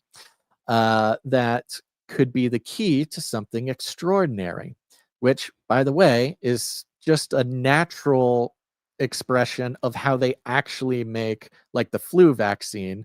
They breed it in chicken eggs. That's how the whole thing works. So the claim is that was happening with the surviving ostriches, the ones that didn't get sick, that the eggs that they were laying contained helpful material. That could be the key to something extraordinary. If those ostrich antibodies were extracted and sprinkled into feeders, she said, then wild ducks might inhale them and develop their own immunity. Treat enough birds this way, and the entire epidemic could be stopped. Karen's plan did not impress the experts at the CFIA. The experts, Gons. Her crazy spin-out plan didn't impress the experts at the CFIA. And to be clear, now listen to this. It isn't sound, they say. They say, to be clear, it isn't sound, her whole plan. Extensive tests have not been run to show that ostrich antibodies protect other animals when they're eaten or inhaled. Even if, they haven't done the test. They haven't done it, so they wouldn't know. All right. Not necessary. Okay, it's not sound because they haven't done it. Extensive tests have not been done. Yes, what about the less extensive ones? Oh, here we go, baby. Extensive tests. And remember, this is the Atlantic. They're trying to build, they're supporting a certain part of this narrative. But if we read between the lines, we can see it. Extensive tests have not been run to show that ostrich antibodies protect other animals when they're eaten or inhaled. Even if the antibodies were effective in some way to stop the spread of H5N1, you'd have to load enough of them into feeders to shield the 2.6 billion migratory birds that cross the border into Canada. Okay, even if you have these magical ostriches, that is our pharmaceutical cure to all of the worst diseases that we use to lock people down and to push vaccines and blah, blah, blah, blah. Even if that's true, you can't feed every single bird. That's just ridiculous. And CFIA scientists found no reason to believe that Dave and Karen's ostriches would be a special source of antibodies. An agency spokesperson told me. The farm's request for an exemption was denied. Now remember, this is the Canadian Health Service, who's works closely with all sorts of health and pharmaceutical companies, the same Canadian bureaucracy that did everything that they did during COVID and after. These are the people who did not even want to entertain the idea, this crazy lady's idea, that her surviving ostriches who did not get sick from bird flu could be producing antibodies. And I mean, who even cares? This lady's just talking crazy stuff about ostriches, and look, we're the Atlantic. We tell you it's all fake. Look, the government told us it's not real. There's nothing there. Then they go on. But Karen's email wasn't entirely diluted. Not in every detail. Wow, that's so. It's like insulting in a. It is backhanded exactly way. that. Passive aggressive. She and Dave had been in touch with so they tell you, basically they give the impression that this lady just made this up, right? She just made it up. Right. She's trying to save her birds. There's no evidence. No extensive research. Just some crazy lady trying to save her birds. Okay, she'll say anything to save the birds. But her email wasn't entirely diluted, not in every detail.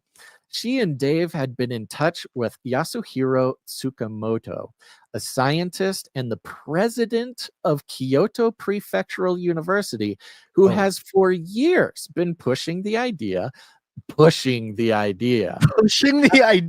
He's not researching, not discovering, as his role as the president of the university, discovering health benefits. No, he's pushing the idea that ostriches, what a crazy guy. Why is he so stuck on ostriches?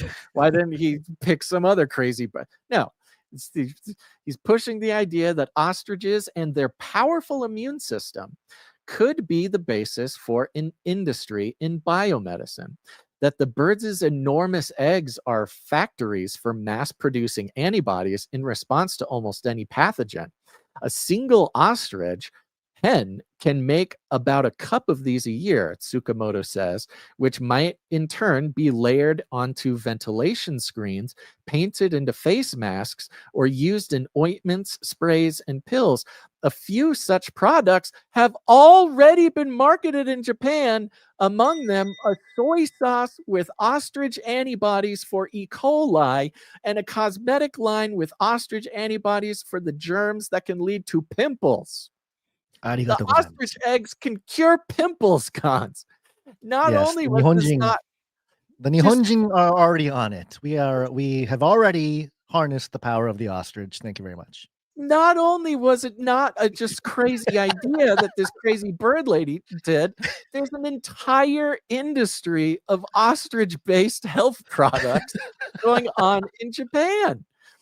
Dave and Karen first learned about Tsukamoto's work in March 2020 when he was inoculating ostriches with SARS-CoV-2 antigens. And here's where we really March 2020. That's the month the lockdown started. The month the lockdown started, he was inoculating ostriches with inoculating, meaning he was giving the ostriches immunity to SARS-CoV-2. They did the same and hoped to sell their antibodies to a company producing masks, but they couldn't land the deal and ended up with freezers full of SARS-CoV-2 resistant egg yolks. Oh my gosh, we could have been healed by eggs. None of this would have happened if we just let the Japanese people speak. These natural birds. Now look, I'll even give Canada and the Atlantic sort of the benefit of the doubt. Okay, they have not, we don't even get the impression that they cared or wanted to look into any of this. Of course, we know the Canadian pharmaceutical government relationship, it was even worse than the United States, which is really saying something. But let's go on here. Okay, a few years later, they'd moved on to something bigger.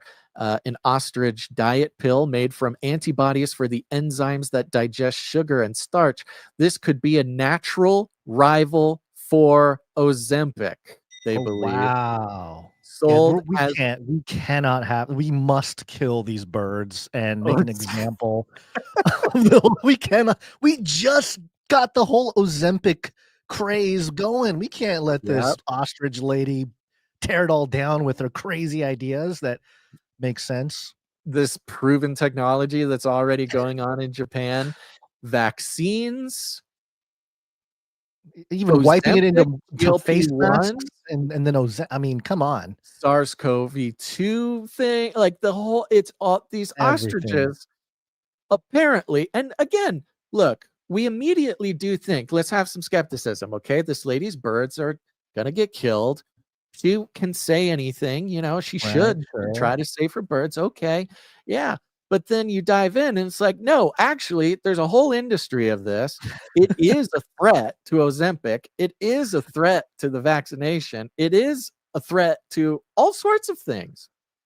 And the fact that it's like in Japan, you know, this E. coli immunity being in soy sauce, like you're talking about natural, like foods, like not even necessarily pharmaceuticals, but foods that could destroy whole pharmaceutical industries. Maybe, I don't know. In November 2024, just around the time when all those wild ducks began to settle in their pond, Dave and Karen were finishing their business plan.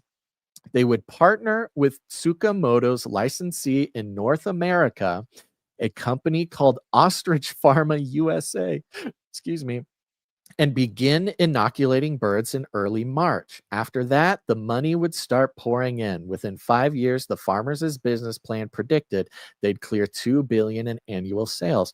And the implication that the Atlantic is trying to give here is, oh, they were trying to make money. Oh, they were trying to make money, and the government was going to take their birds away. And these just greedy capitalists were just trying to make money on their birds. They didn't really care. But the reality of the situation is they were going to make ostrich immunity products that were going to take money away from Ozempic, all the GLP-1s, the vaccine makers, everything. I just want to mention, as a a Japanese American here, they mentioned soy, like shoyu, soy sauce. Here's that's you know how we talk about soy boys and stuff in the West, right? We talk, oh, you get soy products in your food and it's blah blah blah. Well, there's a difference between Japanese soy and like the American manufactured soy. The Japanese soy, especially like the shoyu stuff, it's been proven to help like cardiovascular stuff, metabolic stuff. It's very good for your body. That's why the Japanese live forever. They not live forever, obviously, but they live for much longer. They're eating raw fish, they're eating vegetables, and they're dipping everything in shoyu, and the shoyu is fermented. The ones that they have in America are not fermented and certainly have some other stuff in there that is not healthy for you. So it's true in the sense of like American soy, but when you're talking about Japanese, like actual natural soy sauce, it's very good for you. So I don't know, you know, maybe there's a conspiracy there too, in terms of that stuff. But yeah, the ostriches would have exposed all of it. We must kill all the ostriches. We cannot have the ostriches take down the entire big pharma operation. Who would have thought if some birds would take down the whole system, Basil? I don't know. Now listen to this operation, because here's the thing that, you know, I've been kind of pinging this story for months now. This has been going on all year. And, you know, I'm not like in the Facebook group or something, but I was kind of keeping up with things as they were happening. So this is about a year story. So I'm not going to necessarily be able to cover every single thing, but the more I dug into it, the absolute crazier it got. Okay. So we know the stakes. It gets even crazier. We know the stakes, right? The stakes are, you have the pharmaceutical companies stand to lose everything. The government health agencies also obviously doing the bidding of big pharma. They're deploying the police, like this militarized thing. We'll get into a little bit of it here, but Robert F. Kennedy gets involved, which obviously shows that there's something there. Seriously, something there. Dr. Oz was trying to rescue the ostriches. Bring them, like there's this full operation, a whole war to try to save not just the ostriches because they're cute and we should love animals, but like maybe perhaps the key to unraveling the entire global like infrastructure of corruption and poison, right? Now let's get into a little bit of this. The group was there, so we're going to talk about those who came to help, because this caught on really quick and people were jumping in. So I'm going to skip down to the paragraph right above the picture of her crying. The group was there, the group being the group of people who had come to the farm to help out. The group was there to save the animals, but by and large, they weren't PETA types. They knew Universal Ostrich Farm had long been in the killing business. In the mess tent, supporters were not averse to eating meat. They were less concerned with harm to living things than with the threat to human liberty. These were freedom activists. Remember, this is Canada, okay? And they're making this point. I mean, this is an interesting point they're making, but you can see how it fits into the narrative that no, they weren't protecting the ostriches because they love animals. They weren't PETA. We like PETA. We like sort of the eco-terrorists. They weren't trying to save the animals. These people were freedom activists. Dun, dun, dun. In Canada, this is an even bigger deal because you'll see in a second. People who had joined the convoy protest. I was going to say, yeah, they're characterizing it with the convoy situation that we Exactly. saw with the that truckers. Swept through Canada in 2022 to oppose vaccine mandates. What brought them back together in the Valley of the Ostriches was a trailing fury over government intrusion and suspicion about the aims of public health. You don't say. Why is this lady crying? Here's a paragraph about her setting up like a media center in her living room, trying to do the whole thing. Meanwhile, Dave and Karen brought their case to court and won a stay of execution for the birds until they finished their appeal. As winter turned to spring, the conflict reached a stalemate. The CFIA announced that no more inspectors would be coming to the farm because of the risk of infection by the bird. No birds were sick at this point, by the way. The birds that were sick had died. There were no sick birds. And so the Canadian government, who they showed up the first time in hazmat suits and, did the whole thing, they were too scared to come test the live birds. Let's see here. Because of the risk of infection by the birds and of interference by protesters.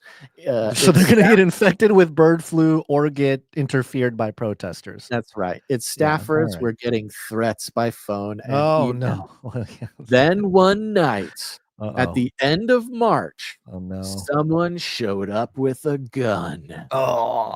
That's just the sentence, right? Yeah, then one night at the end of March, someone showed up with a gun. It's pure the Atlantic, right? The Atlantic has never held a gun. This ominous ever, someone showed up with a gun. And even better when you hear what actually happened. The birds were sleeping in their pens. I don't like some this. with upright necks in the ostrich way. In the hours before sunrise, Katie and the farmer said one was shot just below the ear. Dave and Karen found the carcass in the morning, lying in a pool of blood. The assassinated bird was Sarah, the one from Katie's Facebook post. Someone showed up with a gun and assassinated. Someone Charlie Kirked Sarah. Someone was it a woke? Sarah. Was it a trans? Well, that's the question, huh? And it gets even crazier. After Sarah, even crazier, a deeper sense of dread took over the valley. Okay, somebody showed up and assassinated one of the ostriches, right? Yeah. Remember, they just talked about how they're the freedom convoy. They're the bad people. They're the anti-vaccine folks. They're showing up. They're helping out. Then someone shot an ostrich, and we'll get into their ideas about that in a second. After Sarah's death, a deeper sense of dread overtook the valley. The farm began to fortify. Trip lines were laid around the ostrich pens, hooked up to bear bangers to scare away intruders. These are trip lines that make a loud noise when you step on them. Supporters equipped themselves with walkie-talkies, and Dave and Karen started sleeping in the ostrich pens. Katie's interviews and Facebook streams grew more conspiratorial. You mean after somebody showed up and assassinated a bird? They just killed the bird. They killed the main bird, and then they got a little freaked out, and all of a sudden they're being Conspiratorial. blamed of being more conspiratorial. There's Please, obviously a conspiracy here. A bird was obviously. assassinated in the middle of the night. Okay. The supporters had been seeing government drones flying Huh? overhead at night. I don't like where this is headed.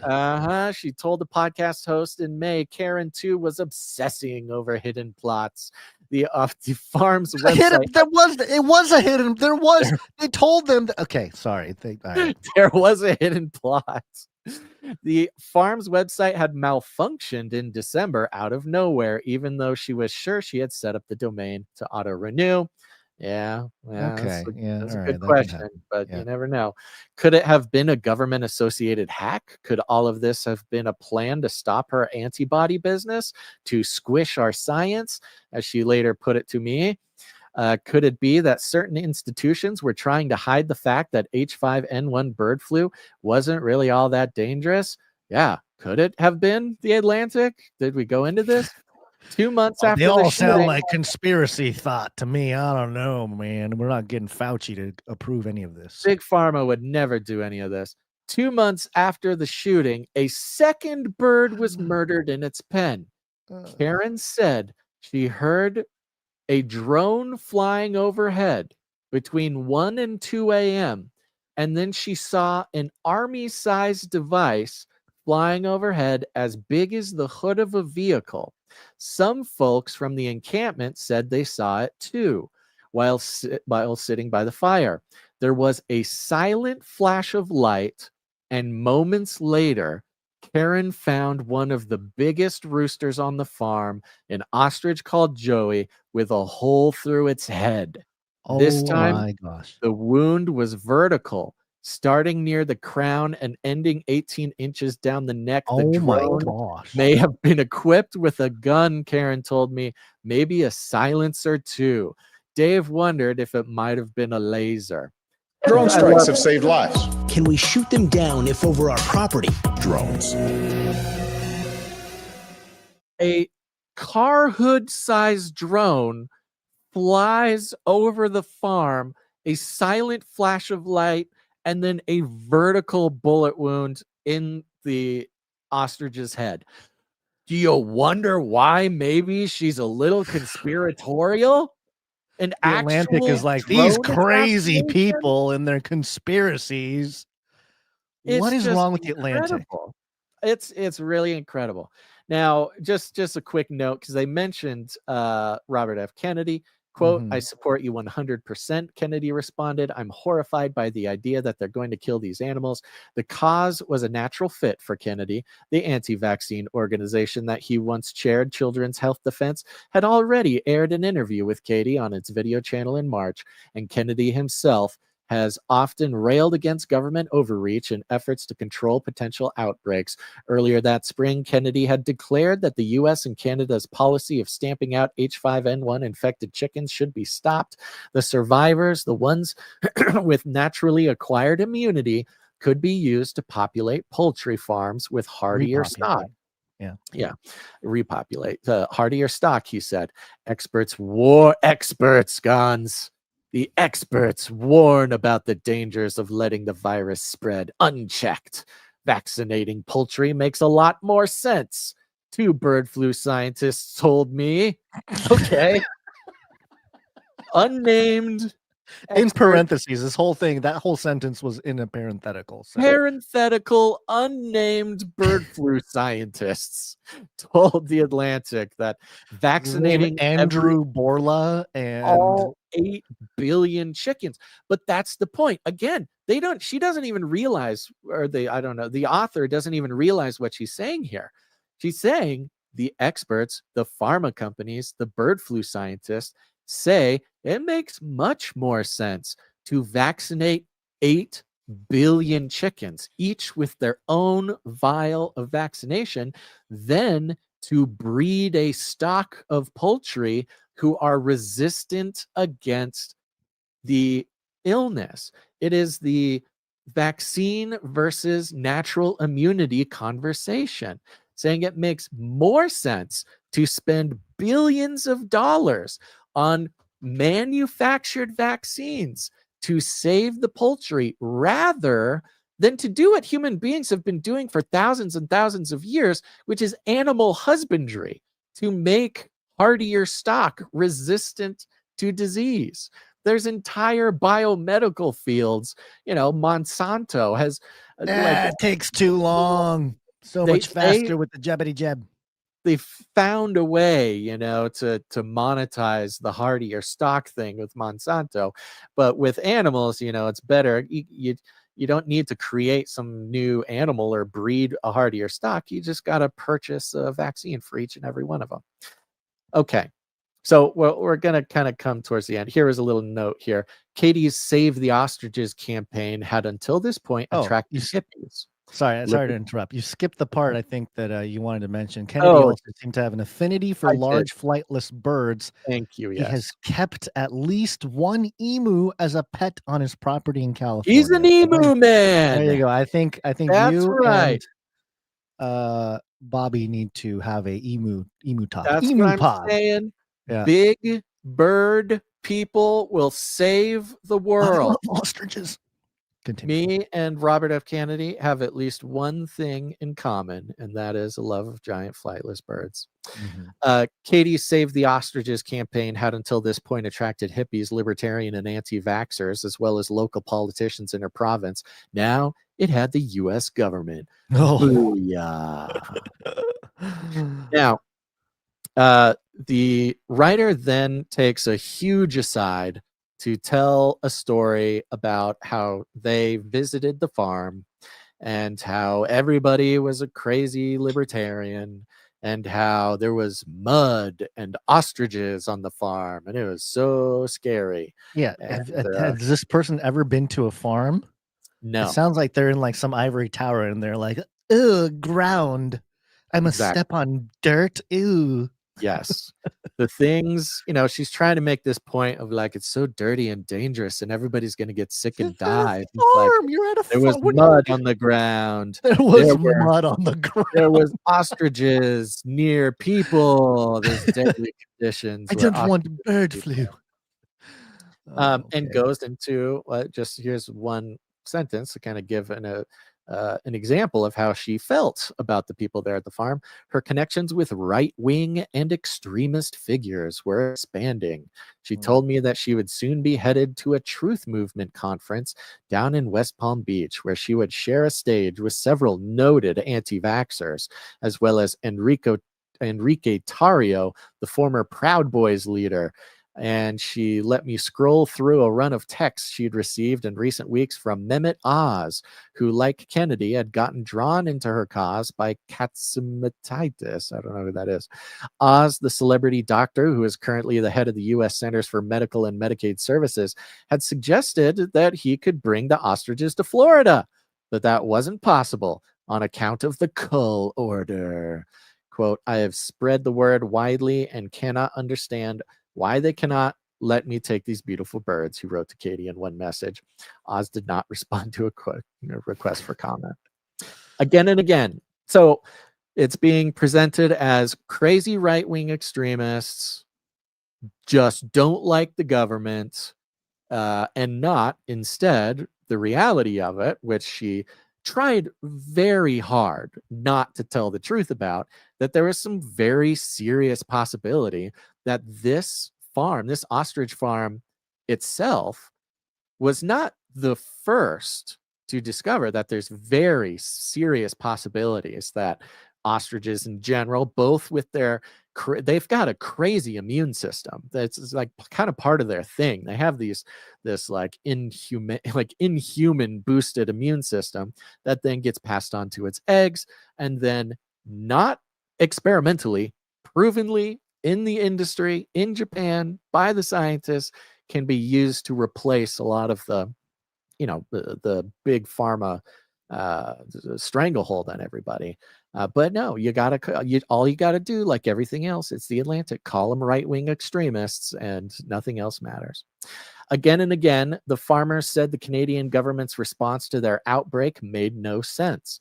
Plainly, they were right in some particulars. Oh, thank you. Plainly, they were again. right in some particulars. Why couldn't the CFAI just test the birds again to see if the virus was still present?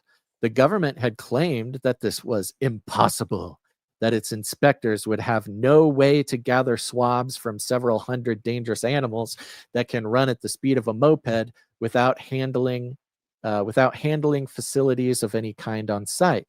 But I'd heard otherwise from independent experts. Adrienne Oliver. Notice how she can actually name the experts who can tell her positive things about the situation and about the ostriches, but she doesn't name any experts who tell her the government's position. Adrienne Oliver, an ostrich industry veterinarian in South Africa, told me that high volume testing could be done. South Africa has been dealing with bird flu outbreaks on ostrich farms for years, she said, and could manage the screening of even several hundred adults in one day. Then again, I could also see, really anyone could see, again, this nice, okay, here's some things that are true that whatever the right-wing extremists think. But then again, how I see it and how every sane person should see it, that Dave and Karen had been flouting basic rules of biosafety on the farm. At first, they hadn't told the government that their birds were sick, and their quarantine was barely that. The same farm dogs that nosed around at my feet inside the kitchen were also running in and out of the ostrich pens. After Dave and Karen fed the birds, they sprayed each other down with disinfectant, but they didn't change their clothes or remove their shoes. And the volunteers were clearly handling eggs and feathers. Her retort to this, when she says, oh, I see what the government sees, and everybody who's sane should agree with me, that we should punish these ostriches for deeds of the past. They didn't tell us. Who cares if they may hold the secret of defending humanity against horrible diseases and other birds? She's starting to sound really desperate here. It's desperate for any kind of. It's punitive. Even in her own explanation, it comes off as punitive, where she wants to punish right-wingers for not doing things the way she would have had them done. Yeah. I mean, and the volunteers were clearly handling eggs and feathers. Well, yeah, that's what you do in an ostrich farm. You handle eggs and feathers. Now, they told a couple stories. I didn't highlight them because she then spends maybe... This is like a 35-minute read, by the way. I still have the time to read. It's a long read. They tell some crazy stories about supporters who had come. Again, these supporters are not necessarily vetted. These are people who come to help out. They show up. They say, can I help out? They told a story earlier where a quote-unquote supporter went to the neighbor's house. The neighbor was suspected of having called the government. They never found out, even in this article. She claims she didn't, but the neighbor apparently, as of the writing of the Atlantic, was suspected of being the one who called the government. Then random people who showed up at the farm to help out, perhaps people who want to make the right look crazy, the agitators, the violent people, did some pretty crazy things, like spread gasoline and try to light the neighbor's house on fire for some reason, threatened to shoot people for, renting equipment to the cops, sneaking around at night to blah, blah, blah. And, as they're telling these stories, look, I'm not saying every single person who would go to defend this ostrich farm is a good person necessarily, but it just makes no sense. It sounds very much like, some malcontents at J6. It sounds very much like what they saw at the Freedom Convoy too. Random people. It's like when you see the Nazi flag the guy who shows up with the Nazi flag, with the flag that obviously was just unfolded out of the package, who gets kicked out. I know they dealt with that. So, I don't know. We're taking a lot of time, so I don't necessarily want to have to break down every single one of these things. And again, they're telling the story of these allegedly violent far-right extremists in a way that should make you feel good about destroying scientifically viable birds. Even if there was a crazy right-wing extremist who wanted to set the neighbor's house on fire, which I don't necessarily believe, I'll just say it. That's not an excuse for what's happening. It's kind of like during the Charlie Kirk thing, when Charlie Kirk was assassinated, and even just normies that I knew, not even crazy leftists, just normies were like, well, this headline says that he hated black people. And it's like, okay, first of all, he didn't, it doesn't, okay, he didn't hate black, okay, but it doesn't matter though. Even if he did hate black people, you don't blow his brains out in public. That is not something that we accept. But the public, especially those who would be writing the Atlantic, are so trained and so sort of programmed to have something like that be justifiable to any offense, right? Yeah, murder all the birds on behalf of big pharma and the vaccine industry and the Ozempic industry because there were some bad people there. Okay, we see where you're coming from. By the next morning, I'm going all the way down. We'll land the plane here. By the next morning, the cull was over. All of the ostriches, 314 of them by the government's final count, were dead. It was gray and it was cold in the valley. Autumn had returned, one full cycle of the seasons from the day Dave and Karen's birds first began to falter in the slush. Waves of wild ducks were passing overhead once more. Since the start of the fall, the bird flu virus has again been spilling over into poultry flocks in North America. It's too bad you don't have those ostrich eggs. Another 8 million birds have been killed on U.S. farms in recent months, and 3 million more in Canada. While construction vehicles shoveled up the ostrich carcasses and dumped them into trucks, the farm's supporters gathered for a vigil, in person and online. It had been 297 days, they claimed, since any of the birds were sick. Whether this was true no longer mattered. The outbreak on the Universal Ostrich Farm had reached its end. Yet, even now, no one could agree about the nature of the threat. Had the poultry been a risk to public health? What about the farmers, who never thought the rules applied to them? Again, there you go. Was there actually a public health threat? Well, what about the farmers who were mean? And what about the government, which chose annihilation over compromise? Any middle ground was now awash with blood. Some kind of danger had been present in those pens. That was clear enough. Now that danger is stamped out. This is written by a guy. Daniel. Yeah, it was a guy who wrote it. Okay, I thought it was a lady the whole time. There's a bunch more in there. And for anybody who wants even more rabbit holes, go to our show notes, check out this article by The Atlantic. We have the archived version in case they put it behind a paywall for you. But, this was sort of, I think, an epic, insofar as it happened live, unsung sort of tale. And because the mainstream and the government and anybody who touched it was able to paint this right-wing extremist picture, to perhaps whatever, if they were, I believe they were infiltrated by ne'er-do-wells, whatever, the ostriches being assassinated in the night, one by a drone.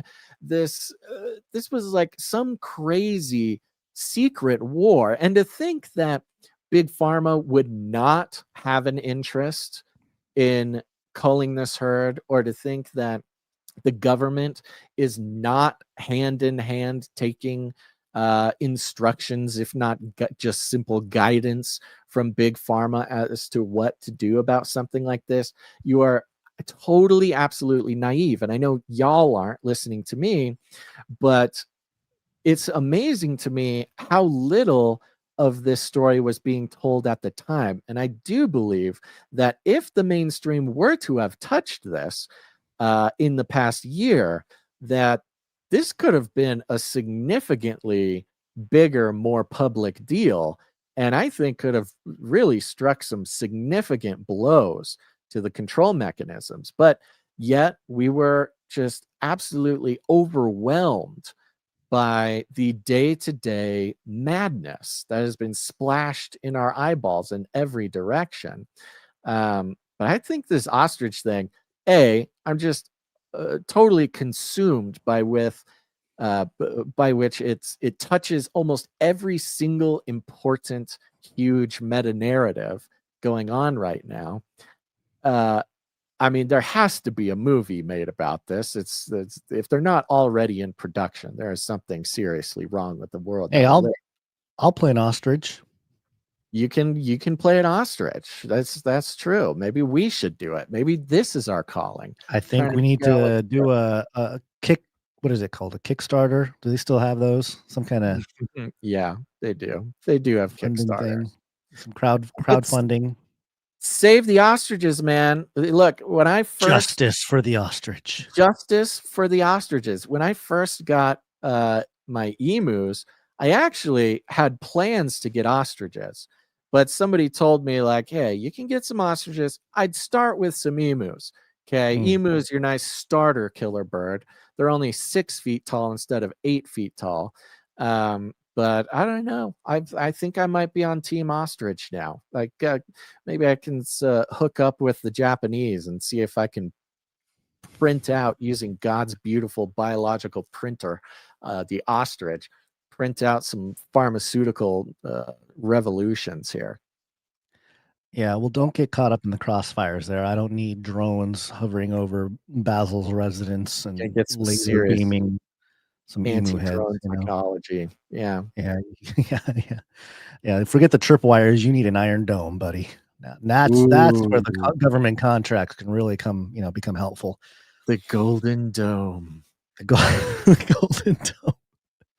The Ostrich Dome. Yep. That's all I got. I see what are we at? We're at 3:30 here. You got anything else you want to? We have some producers tonight. I think we need to thank some producers. Let's do that. Let's thank some producers. Let's start by knighting some producers. Because here's the thing, folks. We are on the value for value model, which means we don't take any money from corporations, commies, cartels, platform partnerships, brand sponsorships. None of that. None of that beast system stuff that wraps up the I guess the reward for those who are participating in the harvesting of your attention, the harvesting of your time, the harvesting of your opinions, the trust that we all put in our favorite podcasters being rented out by corporations or governments, cartels, whoever, who wish to monetize and affect that attention, that trust. Instead, we're on the value for value model, which is very simple. We get to say whatever we want, when we want to say it, and it's only thanks to our producers who come in with their time, their talent, or their treasure. It's very simple. If you get any value out of what we do, if you have gotten any value, if you plan to get any value, you got to become a producer. You got to put that value back in. It's simply just logical. It's the only way we can continue. Someday we may not continue, but today is not that day because we have producers coming in with their time, their talent, their treasure. If you want to help us out with anything, if you've got skills, if you've got time, we've got endless amounts of things to help build the community, strengthen the community, make more value available to our producers and our listeners. If you're talented in art or music or graphic design or whatever, you can create something for the show. Go to canarycry.com art to upload it. You'll see our little upload form there. That's the way to get it to us. Love to feature it on the show. Almost everything you see or hear on the show is created by producers just like you. So a great way to immortalize your talents forever for everyone. Or if time and talent isn't what you got, you can come in with your treasure. Whatever it is that God has equipped you with to participate in what he's doing on earth, that's what you can come in and do. And for those who produce with their treasure, you can go to canarycry.support, and we're going to thank some producers here in a moment, but I say we should do the knightings first. And if you don't know, let me tell you, if you produce the show with your treasure, and this can happen all at once, or it can take many years if you sign up for a monthly producership. We have wonderful monthly producers who keep us alive, give us an opportunity to look 30 days ahead and go, you know what? I think we can do it another month. But when the sum total of your support reaches $1,000 or more, we like to honor you with a seat at the Canary Cry round table of knights and dames. If you're new and you hear us talk about, Sir Marty or Sir Darren or Dame Lady Knight Little Wing or any of these types of people, Dame Sarah, these are people who are at the Canary Cry round table of knights and dames, and you can too when you support the show for $1,000 or more. Some people do this all at once. Some people do it over time. Whatever it is, we love it. We're so very grateful. And we got a couple people today, Gons. Apologies. It took us a few episodes to get to us. But we've got the wonderful Trevor G and Christian N who are to be knighted today. Let me see here. I'm going to see. Let me just double check. I think I read Trevor. Where are you, Trevor? I think I read their notes previously.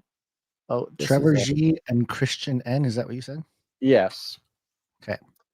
Christian N, I believe, is one of our Norwegian producers. Here we go. Okay, dear Basil and Gons, I finally got around to collect all my donations from over the years. I've been listening right from the start. My support history took me a while to collect, and I have, as you can see, finally reached eligibility for knighthood. Yay! You guys are by far my favorite podcast, and I never miss a show. Greetings from Norway. Thank you very much. Thank you. Appreciate that. Christian N. And Trevor G, oopsies, let's see if I can spell it right. There it is. Says he came in as an executive producer a couple episodes ago. Says, I appreciate all you guys do for the Lord with this amount, the other one-time gifts, and being on the T-shirt council. This should get me to knighthood. I would like to be known as, then he gives me his name, which we will name him right now. All right, Gons, I'm ready when you are. Okay, let me get over here. Let me get okay. Round the table. That's very good. Okay. I have mine somewhere around here. My office is a little messy. Here we go. Okay. All right. We want to call up Trevor G and Christian N. Please step forward to the Canary Cry Roundtable of Knights and Dames, where we have a seat for you. Thanks to your generous support in the amount of $1,000 or more, we are proud to pronounce you Sir Trevor G, Knight of the Twisted Pines, and Sir Pure Villacus, the Magyar Viking of the banks of the Dravis River, Knight of the Squirrel Dogs in the frozen lands of the north. Please join us at the Canary Cry Roundtable, where we have the belt of truthful truthiness, breastplate of righteousness, custom fit Birkenstocks to carry forth the gospel of peace, the shield of ferocious faith, the helmet of substantiating salvation, and the supernatural sword of the spirit, and of course, the adorable samurai babies, infinitely cute kitties for cuddling. If you're hungry, we have fancy feast, wet food, carved Cosmo, the crisper cow, and of course, fried wormicorns. Welcome to the Canary Cry Roundtable of Knights and Dames, Sir Trevor G, Knight of the Twisted Pines, and Sir Pyrovilicus, the Magyar Viking of the banks of the Dravis River, Knight of the Squirrel Dogs in the frozen land of the north.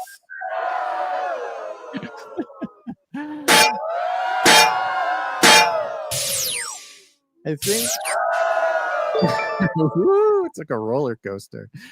Sir Pure Villicus has maybe taken the trophy as the longest night name on the roundtable. But you can go to canarycrynewstalk.com/roundtable to see a complete list of our knights and dames and the episode on which they were knighted or damed.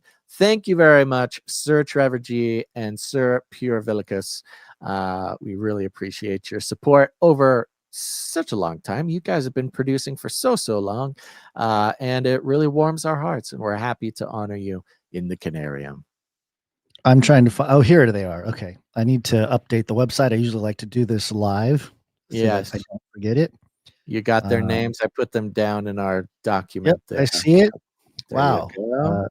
that is a long night name. It's like 2 sentences. It's true. There have been some other two. Technically, Sir Tinfoil Hatman, I believe, has an extremely long name as well, if I remember. Maybe I need to bring up canarycrynewstalk.com/ Right here. Let's see. Well, who'd you say, Sir? No, you keep focusing on getting that in. I'll go All over right. here. I'll do it. You stay focused. Let me see.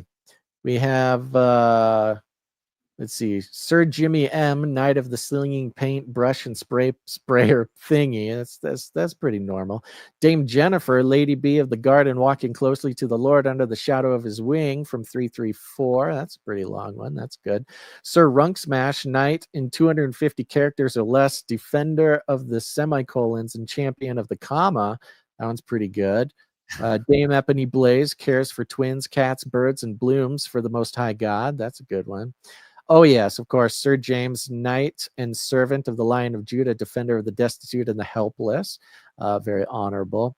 Here's Sir Ike, the Tinfoil Hat Man, Six-String Strummer of the East Ozark Highlands and Keeper of the Honking Cobra Chicken.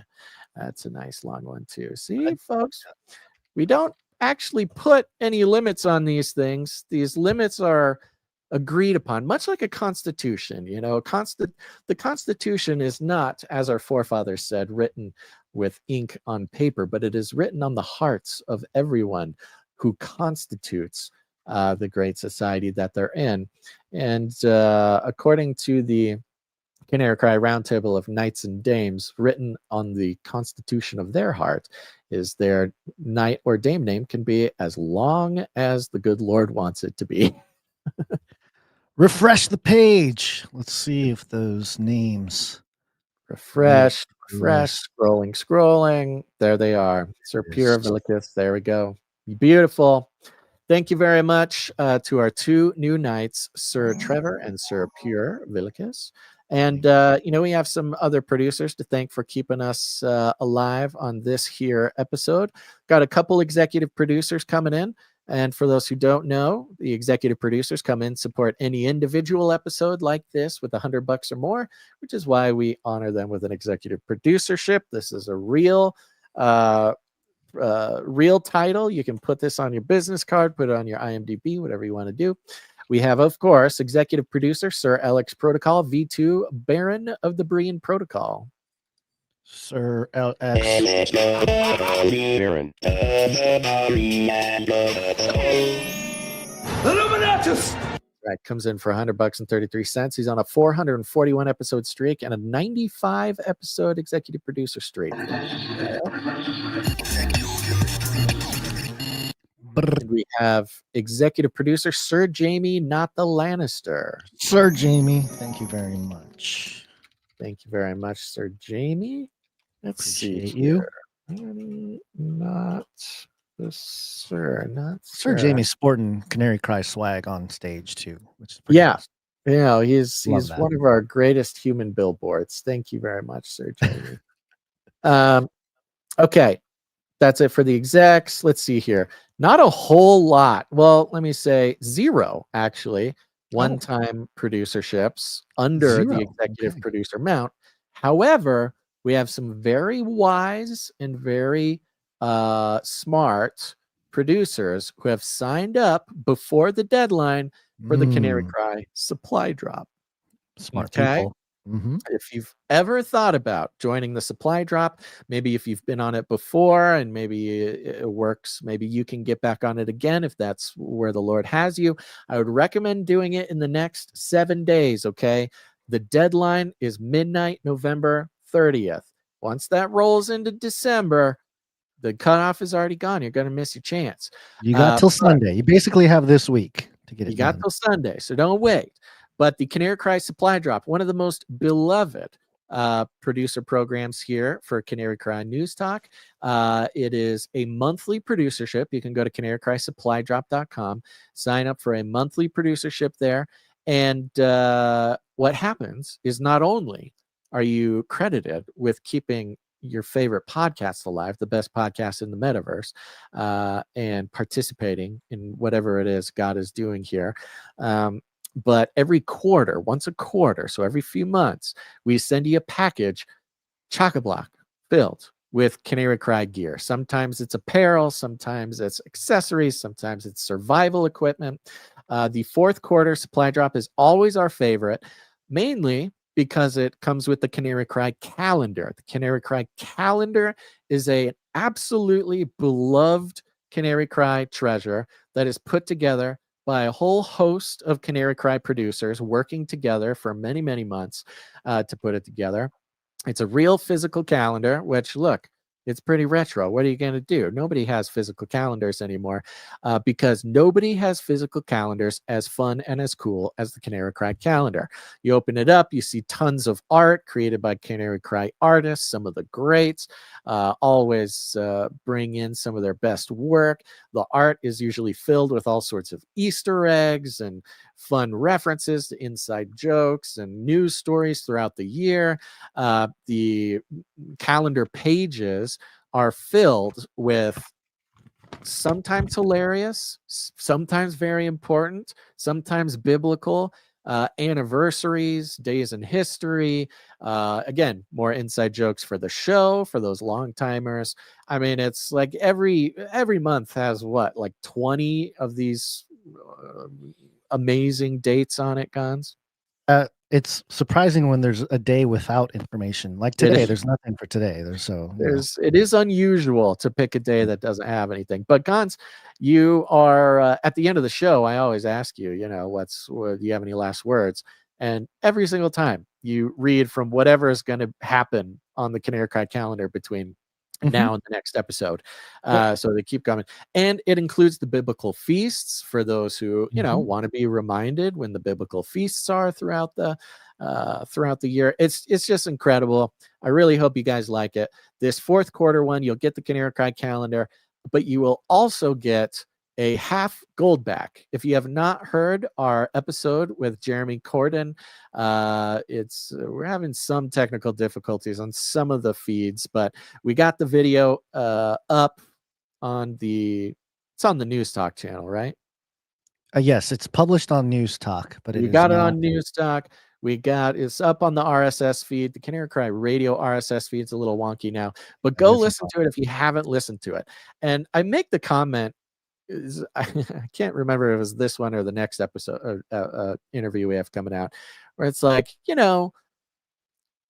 traditionally over the years, people have come to Canary Cry for just like the wildest, most unspoken fringe sort of interviews. And as we've grown older, Gons, we have tended to bring on, again, equally as unknown interview topics, but ones that are so practical. And if the beast system, if the economy, if CBDCs, if gold, if crypto, if any of that is something, you don't even have to be super interested in it. But if you're just aware that it's something going on in the world, you're going to want to listen to our episode with Jeremy Corden. We also have another great episode coming out soon. He's the CEO of goldback.com, who has created this technology to make physical, tangible gold a negotiation instrument, basically cash, but with real gold.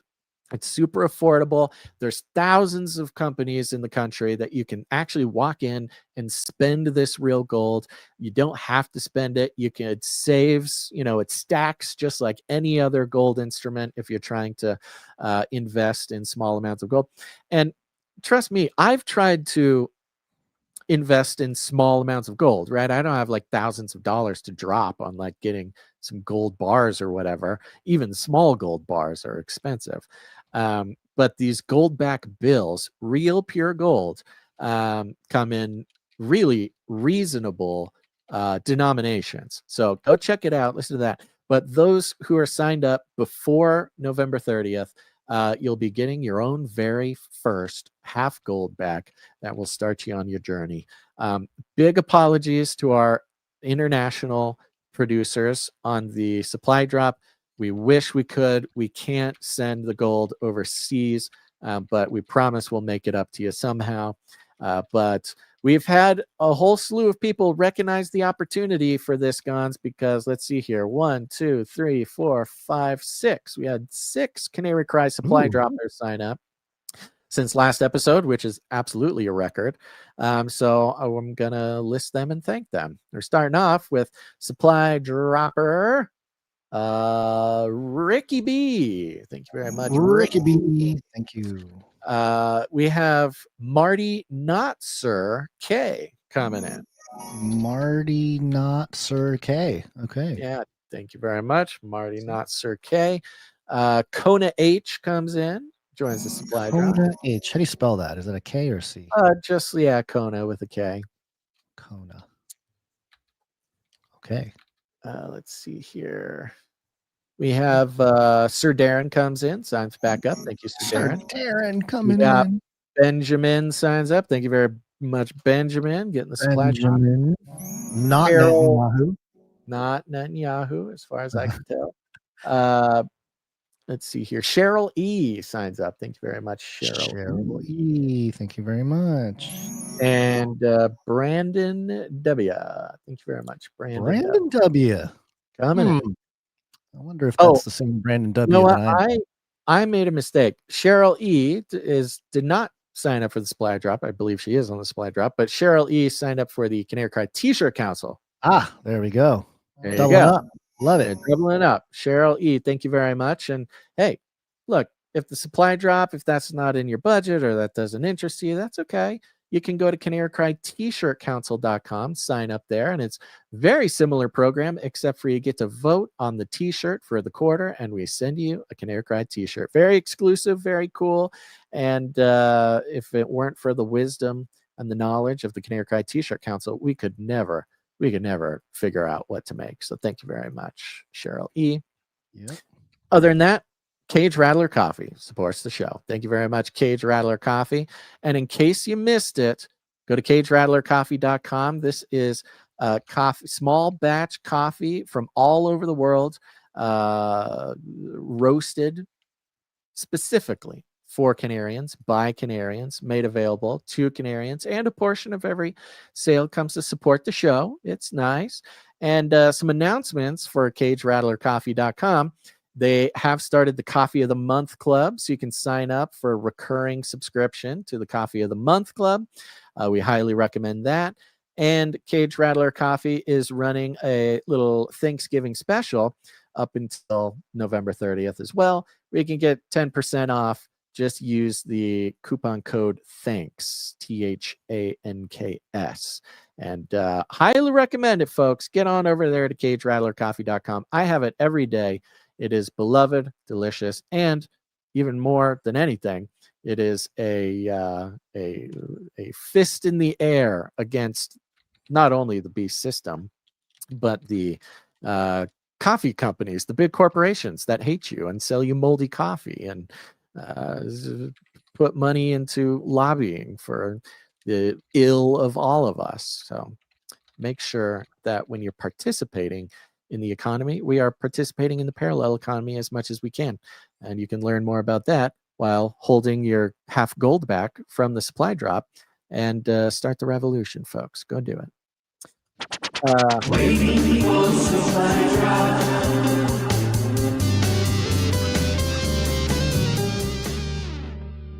And it is not infrequently, I don't want to speak out of turn here, but it's not infrequently that the Cage Rattler Coffee makes some coffee available to the supply droppers as well. Often they get a nice little taster of what's to come.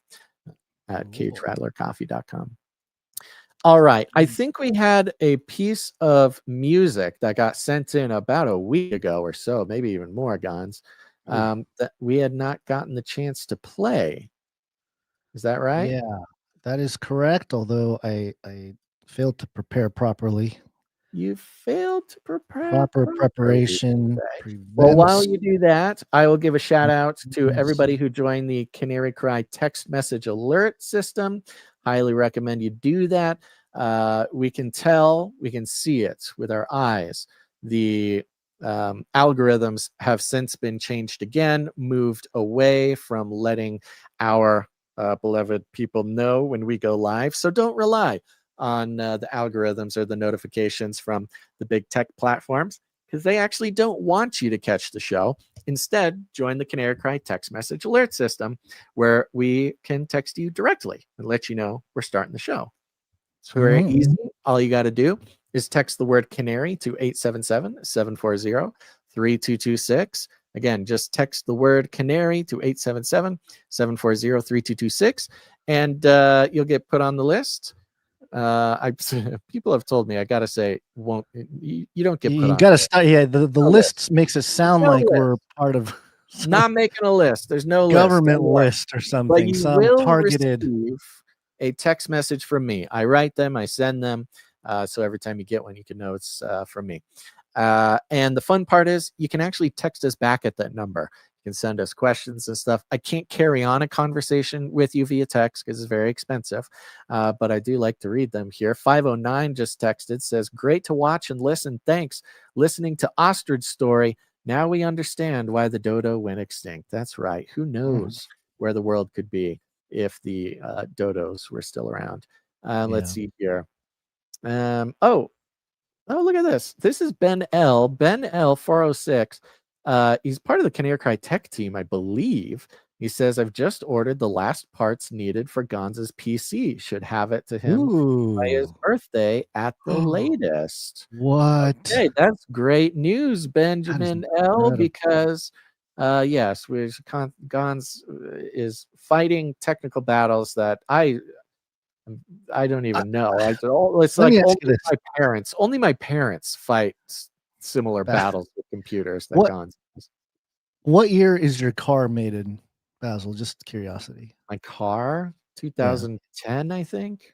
Okay, all right. Yes, but so is your computer. Your computer was 2013. It is unheard of that. Now No, it's not. We've upgraded a little bit since then. Yeah, well, we were able to get an upgraded one a while back, but it's not quite of the we can only afford what we can afford. But anyways, you're gonna get on the PC train. Ben L's got you. Thank you very much, Ben L. God bless you. Thank you, Ben L. That is amazing. I do want to mention. Oh, once we finish, there is a piece of art, and I got the jingles. Okay, and stuff. yeah. Let me give a shout out to a couple more people here. 856 texted Colossians 3:23 and 24. Whatever you do, work heartily, as for the Lord and not for men, knowing that from the Lord you will receive the inheritance as your reward. You are serving the Lord Christ. Amen. Thank you. 856. Amen. Yeah. Don't let the CEO of WorldCoin get a hold of those passages, because they will twist that thing straight to hell. To be honest with you, they'll be like, always keep working for the orb. That's true. So. Marty Not Sir K, who produced the show, also produced Thursday's Canary Cry Clubhouse. Thank you very much. Says, just upgraded my producership to the Canary Cry Supply Drop, baby. And my listener challenge stands. Join me in saying thank you and demonstrate our appreciation for the guys and their ministries, and do a little something extra in support. Let's make end of year 2025 the best ever for the guys, and support the show by producing in whatever capacity you may be gifted and able. God loves cheerful givers. Thanks, Canary and family. I'm so very blessed by this community, and I pray extra blessings on each one. And mentioned can't be on the live show today. That's okay, Marty. Marty, not Sir K. But regarding possible 707 meetup, I think this was Thursday we talked about it. It's Humboldt County, California. I remember the Lufenholtz Beach meetup when I was living in Texas. Shout out to my Texas meetup peeps. Let's do a Lost Coast Behind the Redwood Curtain meetup. Email me at Marty, that's Marty with an I, M-A-R-T-I, not Sir K, the letter K, at gmail.com. Thank you and have a blessed day, blessed Monday, Canarians. There you go. If you're in Northern California, Humboldt County area, you want to do a meetup, email Marty with an I, not Sir K, at gmail.com. Let's get together. Thank you very much, Marty, for everything you do. Thank you. Hey, Basil, the Monday I was gone, did you do the art from Dame Sarah? Let me look at it. Dame Sarah. Yeah, I did. You The did. beaver one? The beaver, yeah. Yes, I did. The beavers and the Masonic symbol and stuff. Okay, just want to make sure we're up to speed on all of that. Yeah, canarycry.art. You can send in your art. We got a couple jingles to play or music pieces to play. But before we do, I want to share this beautiful piece here by Eden. And we got a note here. Hey guys, my daughter Eden drew this for y'all. December is her birthday month. Happy birthday. Excited for her to turn 11. She's incredibly talented, and I'm so proud of her for always wanting to share her gifts. Hope you like it, and God bless. Jessica P. So thank you very much, Jessica P. Thank you, Eden, for this tremendous artwork of this is great. Yeah, this is very fun. So we've got a top-down picture here. We've got a green lizard on the left, a gray lizard on the right. The green lizard is Gons. The gray lizard is Basil. The lizards are wearing pink T-shirts that both say "Canary Cry." What is this? Get now. Get now. Get now. Yes, Canary Cry. Get now. And the Gons lizard is saying Basil, and the Basil lizard saying Gons.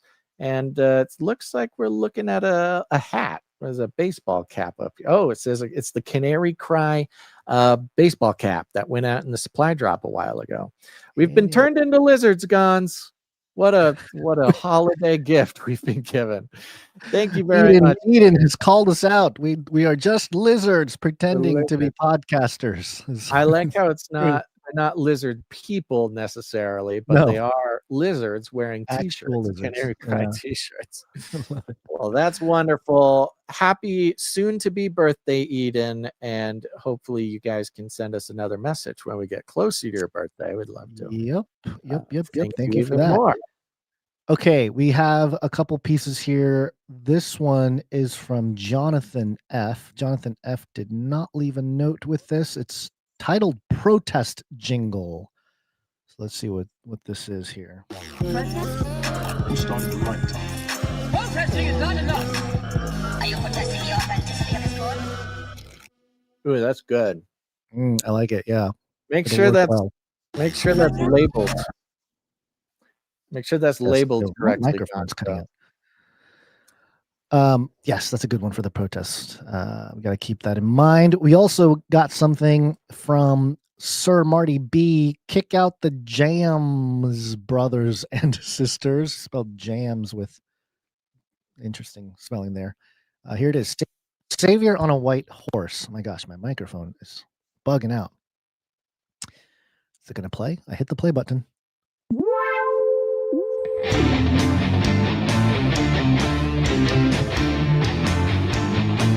I need a savior on a white horse, the one who always knows the way. I need a savior on a white horse, the one who's gonna set things straight. I love the beat. Let's play the whole thing at the end. Cool.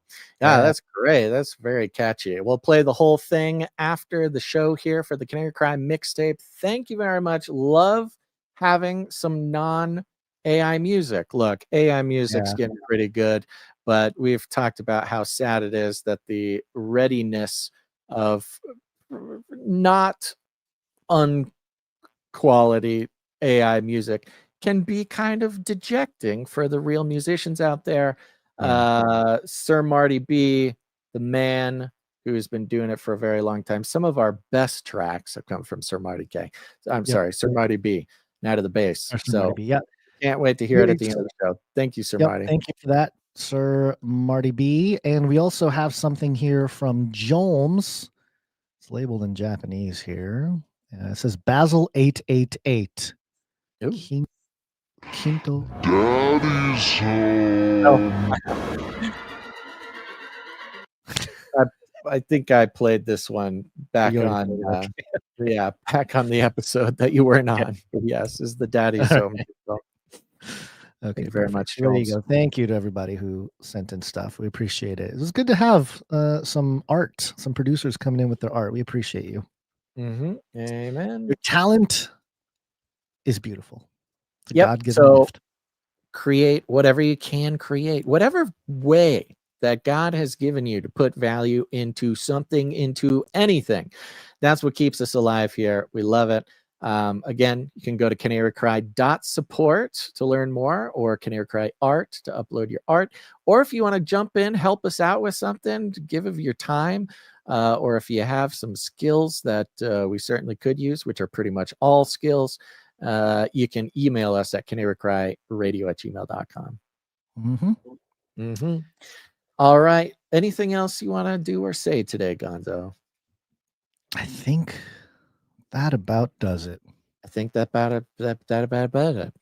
3 hours. Oh, we did 3 hours. Look at that. Why is Manhattan Project trending? Let's check real quick. Let's just make sure it's nothing crazy here. Let's see. Ooh.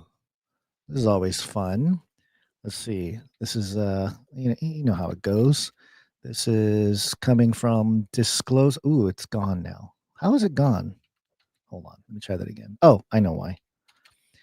All right, here we go. Let's see. This is according to disclose.tv. Just in, Trump signs Genesis mission executive order to build an integrated AI platform with access to federal scientific data sets to dramatically accelerate AI development, quote, comparable in urgency and ambition to the Manhattan Project that developed the nuclear weapons. Great. That's what we need. Genesis mission. It's our own Genesis. We're creating a Genesis. It's the best Genesis. They've already given this a name called the Stargate Project. The Stargate. No. This is specifically to help conspiracy theories. No. We're renaming them for AI. This is a specific AI for federal scientific data sets, not just all AI. So this is probably it's for developing AI, right? But the goal is developing AI. So it might be, maybe it's like under Stargate or something, you know? It doesn't matter. I think the point is that they're putting AI development under the government in the same category as developing nuclear weapons. That's great. I mean, that's perfect. It lines up with everything we've been saying about world war we're on now. It's mostly a world war when it comes to narratives, information, the battlefield of the mind. And as we've already learned, there is nothing more destructive in the battlefield of the mind than artificial intelligence. So good. It's the beginning of the end. Good. All right, everybody. Thank you to some of our producers who come in. They help us with their time. Of course, we've got the time stampers who I don't know where we would be without them. The time stampers goes something like this. Timestamp, it's hard work. Timestamp. I believe Jade Bouncerson came in and knocked this out for episode 893. Thank you very much, Thank Jade you very much, Jade Bouncerson. Always looking for more time stampers. If you want to work with the legendary Jade Bouncerson and getting this stuff done, you can send us an email, canarycryradio@gmail.com. Thank you to Jam, who heads up the Telegram, and Adam42, who heads up the Discord. If you want to get connected to the community over on Telegram or Discord, you can go to canarycry.party and you can find the invite links there. Get connected, folks. That's where the strength lies these days. And of course, thank you to Joe for the feedback. Thank you to Clank for clanking. Thank you to Sir Ike for everything you do for us. And other than that, share the show, folks. Share it with your friends. Share it with your family. Share it with all the lizards in your life. Give them a little t-shirt that says Canary Cry Get Now. And that might just be the secret to break through the algorithms. Lizards wearing T-shirts. But you can share it any way you want. It's not up to us. But do share it, because that's the only way that people find what's going on around here. We call it rattling cages, and all you got to do is walk right up to them, grab them by the cage, and then you shake it. The end of the world occurred pretty much as we had predicted. I want to shake things up, stir up some controversy, rattle a few cages. Hey, stop that! You'll never silence me. I'm the last angry man, a crusader for the little guy. Leave the bird alone. Never. Rattle a few cages. Rattle a few cages. The human race will have every opportunity to improve. And if they don't? Ask Noah. That's right. Just ask Noah. Guys, you got any last words? Yeah. Tomorrow will be the anniversary of the martyrdom of Peter I of Alexandria from the year 311. So long ago. So there you go. There you go. Yeah, it's so long ago. 1720. What is it? 14 years ago, something like that. Incredible. All right, everybody. Make sure to go to canarycrysupplydrop.com so you can know what day it is, any day of the week. And make sure to come back, listen to the show. We'll be playing Sir Marty B's track after the show. Stick around for the Canary Crime mixtape. Make sure to tune in next time. But until then, think outside the cage.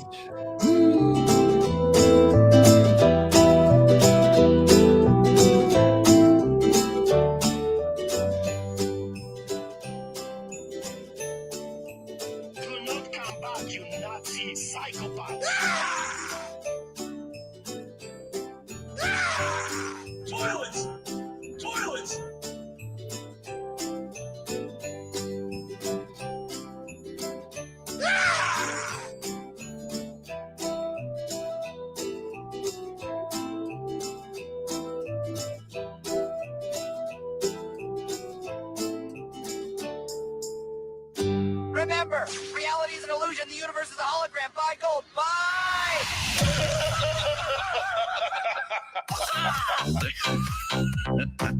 And a resounding baga flies through the air across the world.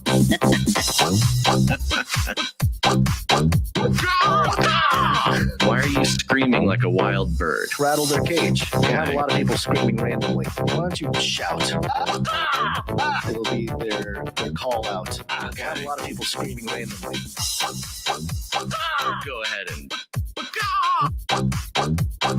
Why don't you shout?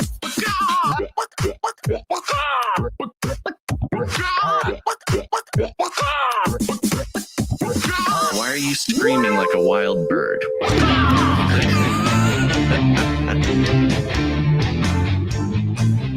need a savior on a white horse, the one who always knows the way. I need a savior on a white horse, the one who's gonna set things straight. Look up in the clouds and you'll recognize him. I need a savior on a white horse. I need a savior. The world is getting worse, and you think that you can fix it. All you gotta do is get the word out until you reach a critical mass, and then they'll rise up and they'll fight back, but they won't.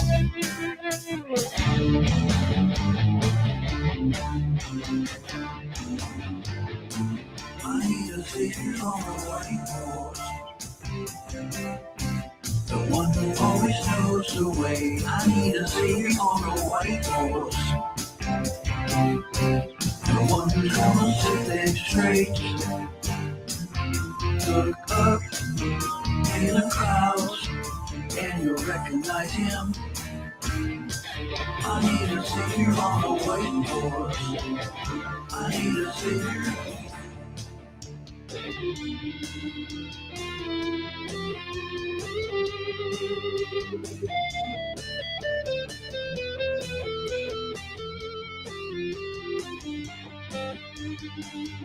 Look up in the clouds and you'll recognize him. I need a savior on the whiteboard. I need a savior on the whiteboard. I need a savior on the whiteboard.